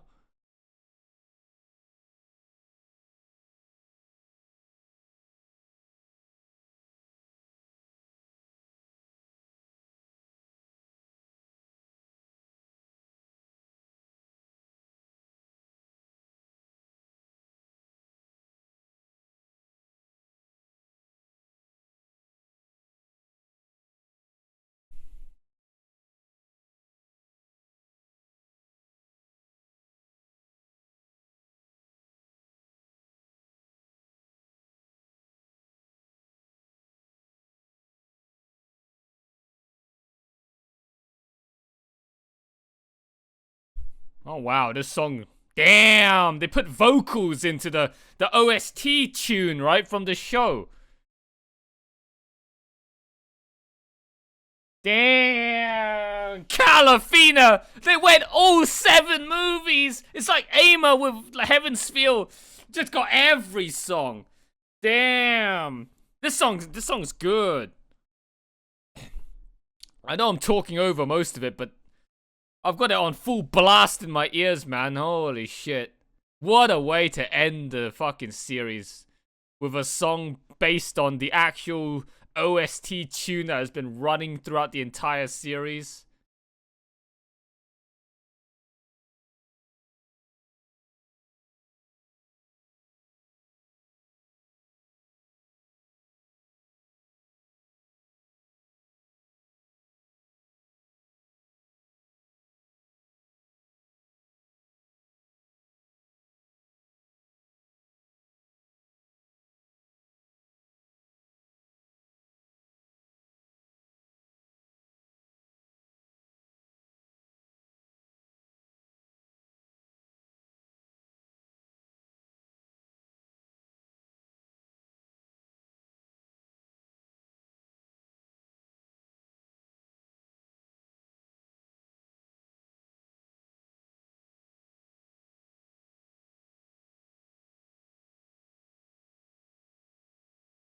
Oh, the song's called Seventh Heaven. Wow. Might as well just call it Kara no Kyoukai while you're at it. Or the Gate of Oblivion. Or the Garden of Sinners. Or the emptiness of boundary or whatever. How many fucking pretentious ass names does this movie have? Does this movie series have, man? Couldn't you just call it one thing? But no, they come up with like an endless number of fucking names. The back door, right? The outback of murderers. The backyard of murderers. Well, that's another name you could call it.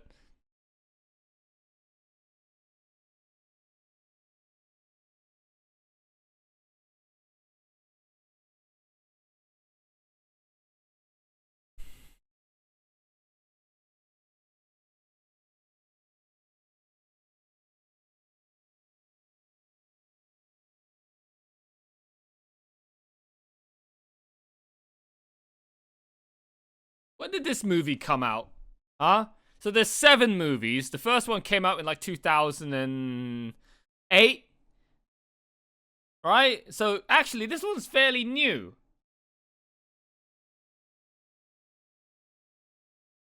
So this must have come out like 2015 or something, right? Yeah? Or 2014? This is actually a fairly recent movie. If they're doing one per year.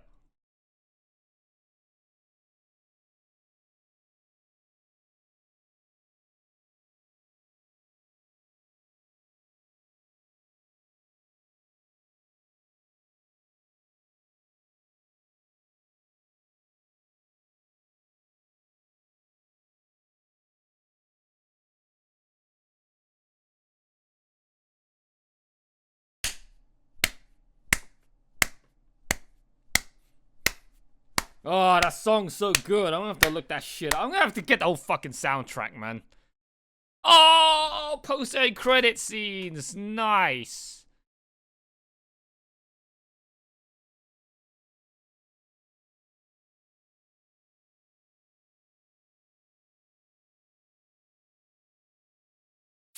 Ah, he has lost his left eye. He has to now cover it up and look all emo.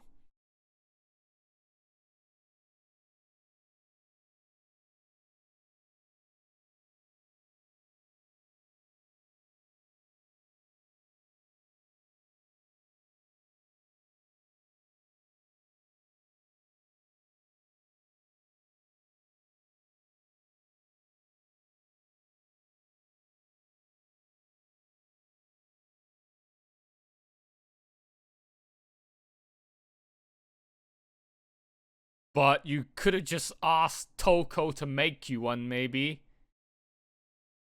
Right? If she can make a whole doll, I'm pretty sure she can make an eye, because anime magic logic, am I right? Magus logic. The Mage Association should be able to come up with a brand new prosthetic eye for you.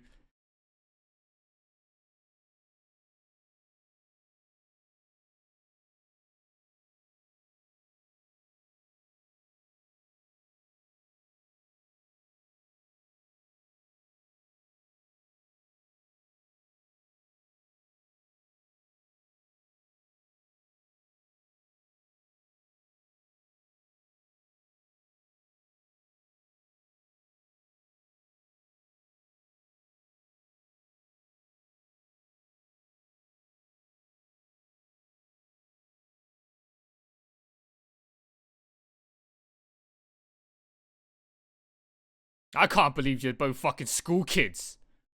At this point, you guys must be like 20 years old, but no, you're still in high school. I can't, like, anime logic, am I right?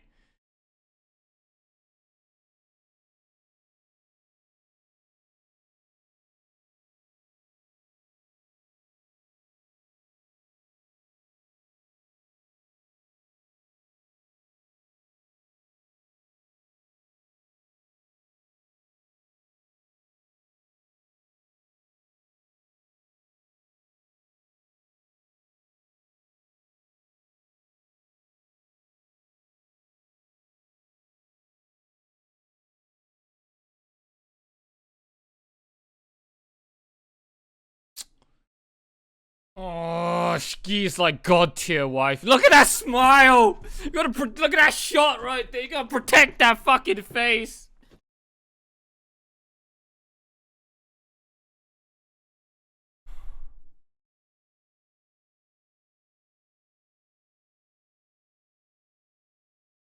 She just wanted to live happily ever after with a husbando. Oh, I don't want to hear those words, man. Those are gonna hit me deep in the feels. This is the end of my story. Proto Heavens Feel Part 3 right there. Look at that. That's the end of Heavens Feel Part 3.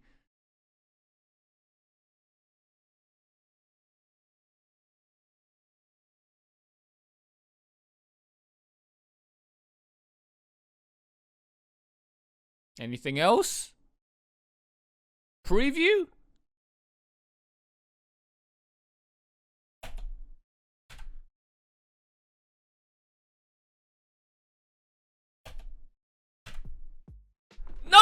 no preview. Alright, that is it. Oh, that end there. Just those words that she said. This is the end of my story. I hate that. Every time I hear words like that after we've been on just a long epic adventure, and then the narrator, which is mainly the main character, telling you a monologuing biography, narrating, commentating over their adventures, like, this is the end now. Farewell, mortals, until we meet again. I get so far. The void, as Giga calls it. The void, the ever-expanding, collapsing void of emptiness and withdrawal symptoms and depression. But hey, we still got an epilogue and 2 side story movies left to go, but still. Just knowing that the main storyline is now over fills me with such emptiness, man. That ending was just so good. Oh, like I said, it definitely gives me those, like, Heaven's Feel Part 3 vibes of Shiro and Sakura, right, at the end of the 3rd movie, standing there in front of all the cherry blossoms. What a fitting ending, right? Cherry blossoms. I don't want to go into all the symbolic, cringy, corny-ass metaphorical bullshit again about cherry blossoms, alright? You guys, if you watch my channel and you watch my videos long enough, you guys know what cherry blossom symbolizes. Like, a brand new start and a brand new adventure and all of that corny-ass crap. Alright, because the characters have just been on this, you know, long, tiring journey of their previous lives of suffering, and now they're there walking off into the distance. Kind of like Shiro and Sakura, right? What they did.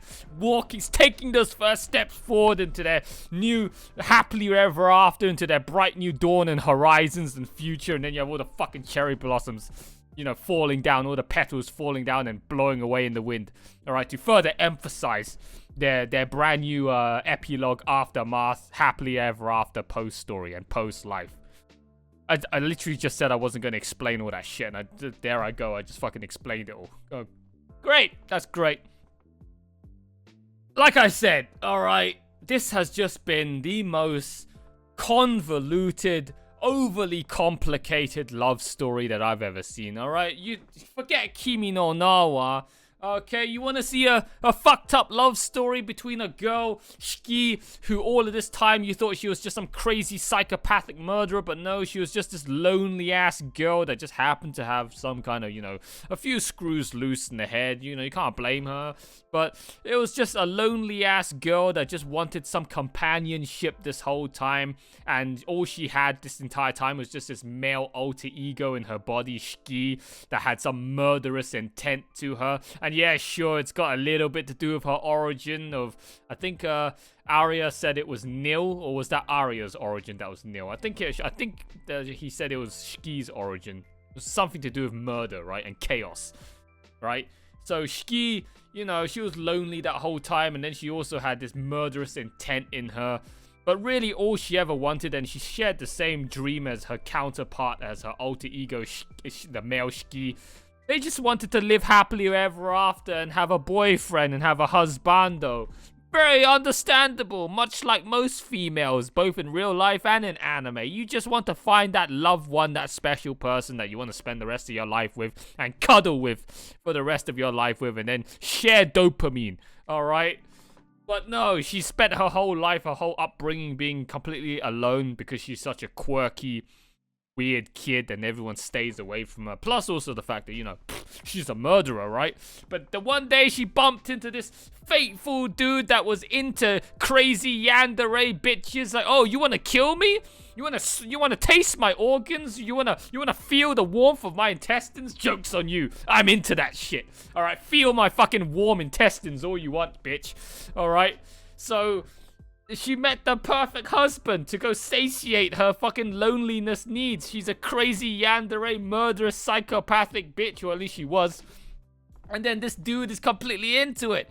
So, and then she felt so conflicted. She felt so confused, all right? The part that I don't understand is like you couldn't bring yourself to accept who you really were, and you were ashamed of it, and you thought that this dude wasn't gonna like you because of it, so you kept running away and making the problem even more complicated for yourself. She's there like, oh, This guy likes me, but I'm a murderer, so therefore I feel guilty. I don't think I can ever stay with this dude. Cock! Alright? I can't stay with this dude. He'll think I'm a crazy bitch and he'll leave me or whatever. It's like, and then she just tries to stay away from him and tries to like exclude him out from her personal life, saying, you know, you shouldn't be delving into my problems. I'm too crazy for you. But then the dude's like, I like crazy. All right, stop pushing me away. Let me embrace you with my fucking bear hug. I like crazy girls. And it only took 7 movies and fuck knows how many hours we've been through now for them to finally get to the brunt of the root of the problem, which was Shiki just being a tsundere bitch. All right, she just she just kept sucking on that copium. All right, and she just couldn't go and accept herself sooner. Would have made life for Cock very, very much quicker and easier, and a whole lot less painful, like he did with the side of his face getting carved in, which is a very, very big shame. All right, but in the end, everything worked out. It only took a couple of near-death experiences and all of this traumatizing character building, self-esteem building situations for Cock to finally beat it into Shiki's stubborn, thick, numbskull head that he'll be there for the rest of her life to support her and carry out her sins. All right, and basically be the other half of her to give her something to lean on. All right, a support beam, a crutch to lean on. All right, and then finally she got tamed. Cock managed to tame that legendary Pokemon Shiki, and the two of them finally learned to accept each other and then embraced each other at the end there before the ending into the credits cut in, and then the post-end credit scene where they finally just walk off and live happily ever after. Like I said, one hell of a convoluted, fucked up love story. You could have told a much more sweeter vanilla love story, but no, this was the story that they went to go with. All right, Mr. Nasu-kun. All right, I find it hilarious. Okay, because that if you ask me, that's the overarching plot of Kara no Kyoukai. It was just this one dude Cock that one day faithfully met this one girl Shiki, and then he got taken on one hell of a roller coaster ride trying to chase down his waifu and then finally tame her.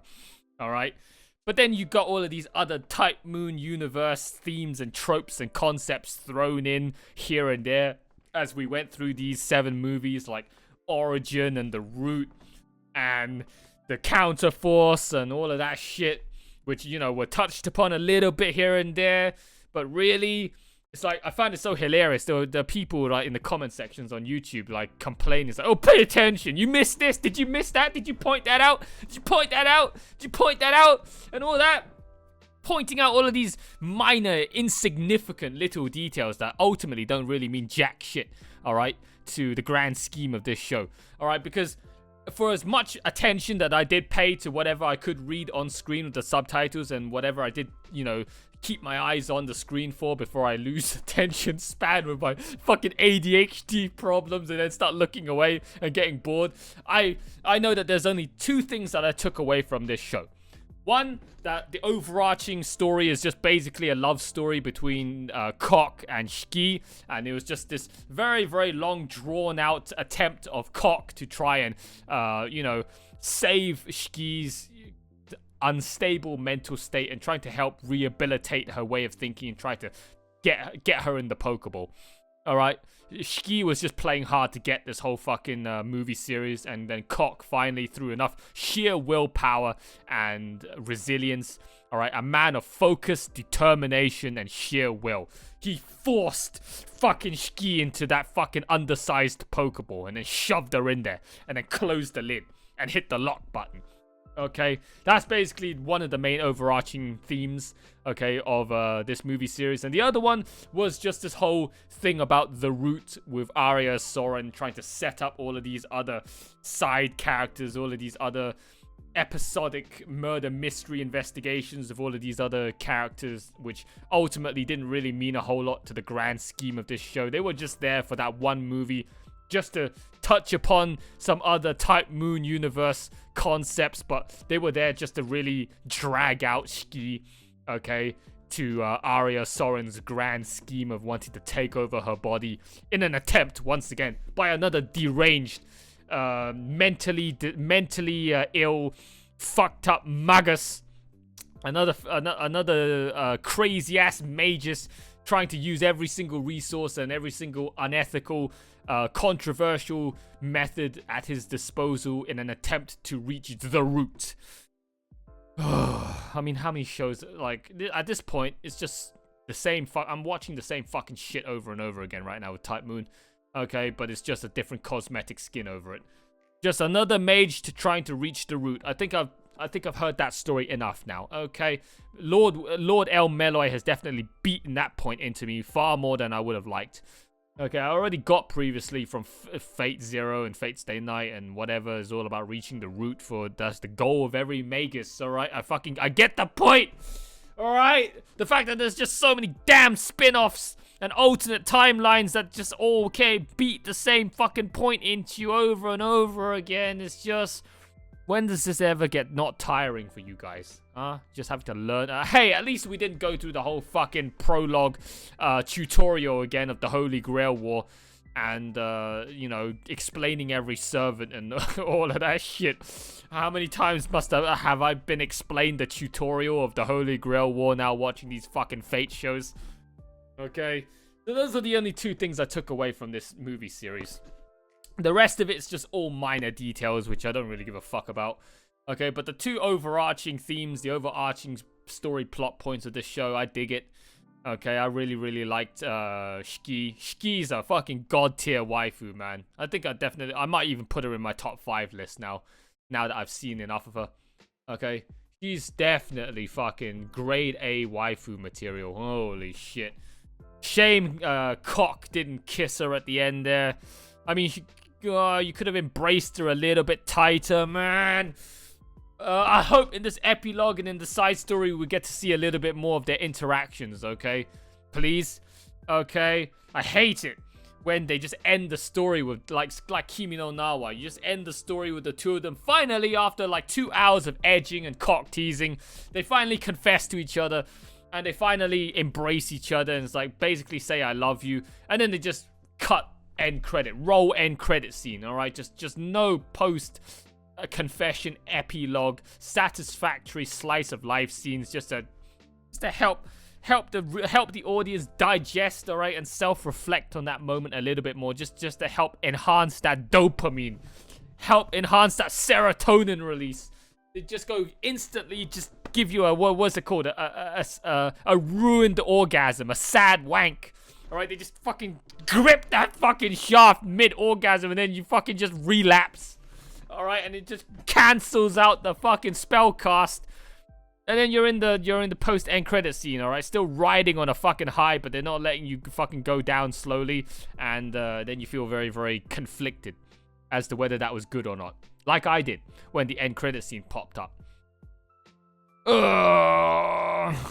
Alright, so I know we're only on part 7. There's still 3 more videos left to go. But I'm going to give you guys sort of like an early final review, final thoughts, final score rather, of what I thought about this show. So the visuals, the storyline, the soundtrack, and the animation. So the visuals for a show that came out as long as it did, it's like a 9 out of 10. All right, it looks good. Definitely passes off as a modern day anime, that's for sure. Like that show, man. Wow, can't believe Ufotable made this fucking 15 years ago. That's insane. Hard to believe that they had this alien technology back then as well. Alright, I thought they had this alien technology when they were doing Fate Zero and Fate Stay Night. Alright, that was like what, 2010, 2012? Alright, that's still 10 years ago, and they made an anime that now basically looks better than like most animes out today. It's a seasonal garbage 10 years later, so they were already a decade ahead of their time. But then you tell me that actually as far back as like what, 2007, 2006, they started the Karano Kyoukai series already with practically like foundation level Fate Zero visuals. That's insane. I don't know how the hell they managed. I wish there was like a documentary on like Ufotable's history. There has to be some point before this alien technology that they must have just drawn garbage like everybody else, right? 90s sort of visuals. And then suddenly they just evolved into this current like style that they're well known for. There has to be some transition point. I don't know when that was. Maybe some of you guys might know and you guys can tell me. All right. So yeah, the visuals, the 9 out of 10. The animation is like, it's like a 7.5 at best. Okay, like I said, back in the day, Ufotable wasn't really well known for their animations. Just good camera work and CGI, special effects and visuals. I mean, even in Unlimited Blade Works, that came out in like what, 2014, 2015? That's not even that long ago. All right, 2015 is a pretty fairly, you'd call it, recent modern era sort of time, right? I know that's 7 years ago, Jesus Christ, but still, you know, that 2015 was a pretty modern day era. Okay, so the fact that even in 2015 with Unlimited Blade Works, even though their visuals look great, their animation was still pretty fucking stiff as shit. Okay, yeah, I wouldn't say that's big of a surprise. In 2008, you know, Ufotable still had stiff animation issues compared to like the godlike production that you guys probably, if you're watching Demon Slayer season 2 right now, you know what I'm talking about. Right now, Ufotable is on a whole nother league. It's in a whole nother universe with their production values right now, being able to finally master some insane animation alongside their already like god tier levels of everything else that they're known for with their CGI and camera work and special effects and visuals and whatnot. So the animation's just okay. It's like a 7 out of 10, 7.5. The story, it's not a 10 out of 10, that's for sure. I would say it's a 8 point, I would say it's an 8.5. Okay, here's the thing. Kara no Kyoukai was so fucking requested for like the entire year since I started on YouTube. And even now, by the time this video comes out for you guys, like each fucking movie's been getting like what, 200, 300 fucking Papega views. That's a joke. That's not even, Prisma Ilia got more views than that. All right, to give you guys some perspective, some relativity. Okay, even Prisma Ilia episode 1, season 1 has got more fucking views than Kara no Kyoukai. Only episode 1, the overlooking view, movie 1, the overlooking view, has got like, I don't know, 800 views. That's still fucking pitiful. I don't even know where the fuck all you Type Moon fans are, other than my hardcore existing loyal fan base. Why the fuck nobody can find my shit on YouTube? I don't know. Or maybe they do find it, because based on my analytics, there's plenty of impressions, aka the video, it has been shown in front of people's faces on YouTube. Alright, there's like 20, 30,000 impressions, but nobody clicks on them. I guess everybody just hates me. Alright, all of these dick-sucking, Papega normie-ass motherfucker fate weebs out there prefer to watch all these dumbass takes, okay, from all of these brain-dead, grass-fed, normie-ass reaction channels, but they just can't be bothered to listen to my 200, 500 IQ big brain takes because they think, oh, furry, cringy-ass furry incel degenerate. I ain't clicking on that video. Hence why all of my videos have, like, fuck no views. Such a shame. Alright, so after all of that complaining and begging and wanting me to watch Kara no Kyoukai, I'm only getting like 300, 400 views per movie. So depressing, man. YouTube just keeps throwing me under the bus. Meanwhile, episode 29 of my Fake Grand Order commercial is a 45-second shitpost, which was an absolute garbage joke of a video, somehow managed to get 900 views in a day. Yeah, I think it's safe to say YouTube right now just sees my channel as a joke. It's just throwing me under the bus 24/7, hence why I'm getting nowhere. But no, I'm going off topic, besides the point. So after all of that recommendation of Kara no Kyoukai, all of that hype for an entire year, I finally check it out. Was it worth the hype? I'm gonna be honest, no. This movie was great. Alright, part 7, I would say part 7 was damn good. Part 7 is a standalone. Okay, even though it can't be, because you wouldn't understand what the hell happened previously up until this point. Part 7 as a standalone was one hell of a damn enjoyable experience. Alright, it's a 2-hour movie. It was gory. It had questionable, controversial sex scenes. It had Gilgamesh. It had everything. It had romance. It had epilogue. And gorgeous soundtrack. Part 7 alone, I'll give it like a 9.5 out of 10.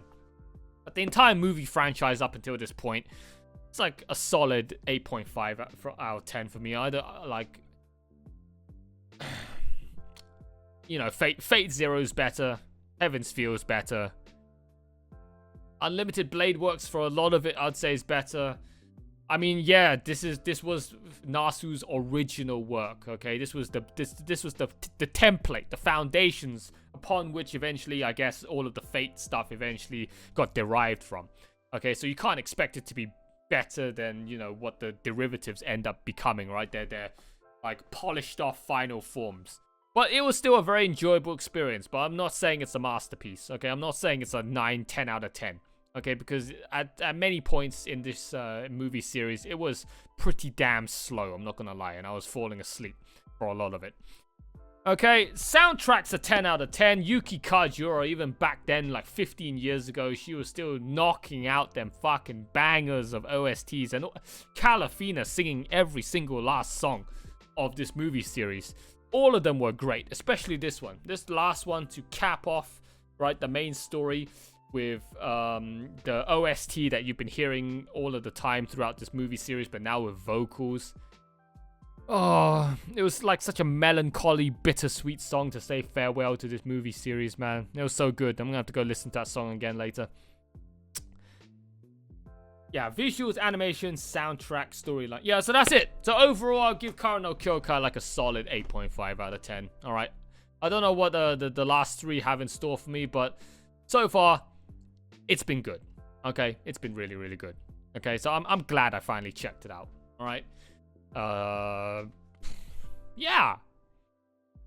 I mean, that's it. All right, that's all I got to say about this show. All right, we've talked about the overarching story. I've talked about what I liked about it. Movie 5 still confuses me to shit to this day. Don't know whether I'm going to find any more free time to go and watch that again. So you guys probably have to fill me in on any details that I may have missed out by this point by the time part 7 comes out for you guys on YouTube and Patreon, okay? But I don't think I'm ever going to watch part 5 again. I don't have time. It's a fucking 2-hour movie. I'm still confused as shit about it to this day. Okay, so yeah, and then I gave you guys my overall general review and scores. So that's it. Okay. Overall, like I said, convoluted love story between these two crazy-ass main male MC and main female MC Kun characters. And then the exploration, once again, of another crazy-ass Magus trying to reach the root. So that's basically what I see Kara no Kyoukai in a nutshell. Would I have watched this first before jumping into Fate Zero and Fate Stay Night? Fuck no. Absolutely not. So I can't remember who it was, so to the fucking Papega out there that was like so hard pressing, okay, of me wanting to watch. Oh, yeah, let's point that out, okay? I'm gonna roast somebody. I can't remember who it was now. It's been far too long. But I think there was actually like 3 or 4 people that kept saying, "Oh, you should watch all of Kara no Kyoukai first before you get into Heaven's Feel Part 3." Okay, you need to watch all of Kara no Kyoukai first before jumping into Heaven's Feel Part 3, or you're not going to understand any of it. Fuck off, alright? Give me a fucking break, alright? No, okay? There was nothing in Heaven's Feel Part 3 that needed to be explained from Kara no Kyoukai. You just got to see the fucking the back shot of fucking Toko's hair, okay, down the alleyway at the very end. That was it. If this was any other desperate 2 IQ grass-fed Papega clout chasing dick sucking normie ass motherfucker reaction channel, they probably would have bought into that debate, and they probably would have thought, "Oh my god, I need to watch all of these fucking movies before I go watch Heaven's Feel Part 3," and they would have had to try and cram it in, because I only had like a 2-week period, I think, of notice before Heaven's Feel Part 3 was to be released on Blu-ray, and then I could watch it. I had to cram in all of these fucking Kara no Kyoukai movies just for that 2-second back shot of Toko's head. Yeah, thank fuck I didn't fall for that fucking bait. Other channels probably might have, and they would have had to go and subject themselves to the time crunch and the stress of having to cram all of this fucking shit okay, in before Heaven's Feel Part 3 just to realize it was completely worthless. But for me, alright, I completely threw that debate in the bin, alright, didn't listen to that shit. And here I am now 1.5 years later, checking out Kara no Kyoukai and realizing that the vast majority of it has got absolutely fuck all to do with anything that I previously watched from Fate. Or at least most of it anyway. It's got, you know, you're touching upon some key topics here and there with the Counterforce and the Root and the Origins shit that we've all seen from Fate Zero and Fate Stay Night, Unlimited Blade Works and Heaven's Feel and whatnot. But, yeah, I don't think I needed to watch this first. And even now, watching it now, I think in hindsight, watching this last probably has been the best option. Because it allows me to further just keep digging in, driving home, hitting the nail in the coffin of the fucking topics of the Nasu-verse that I'm so sick and tired of by now, just beaten to death into me by now.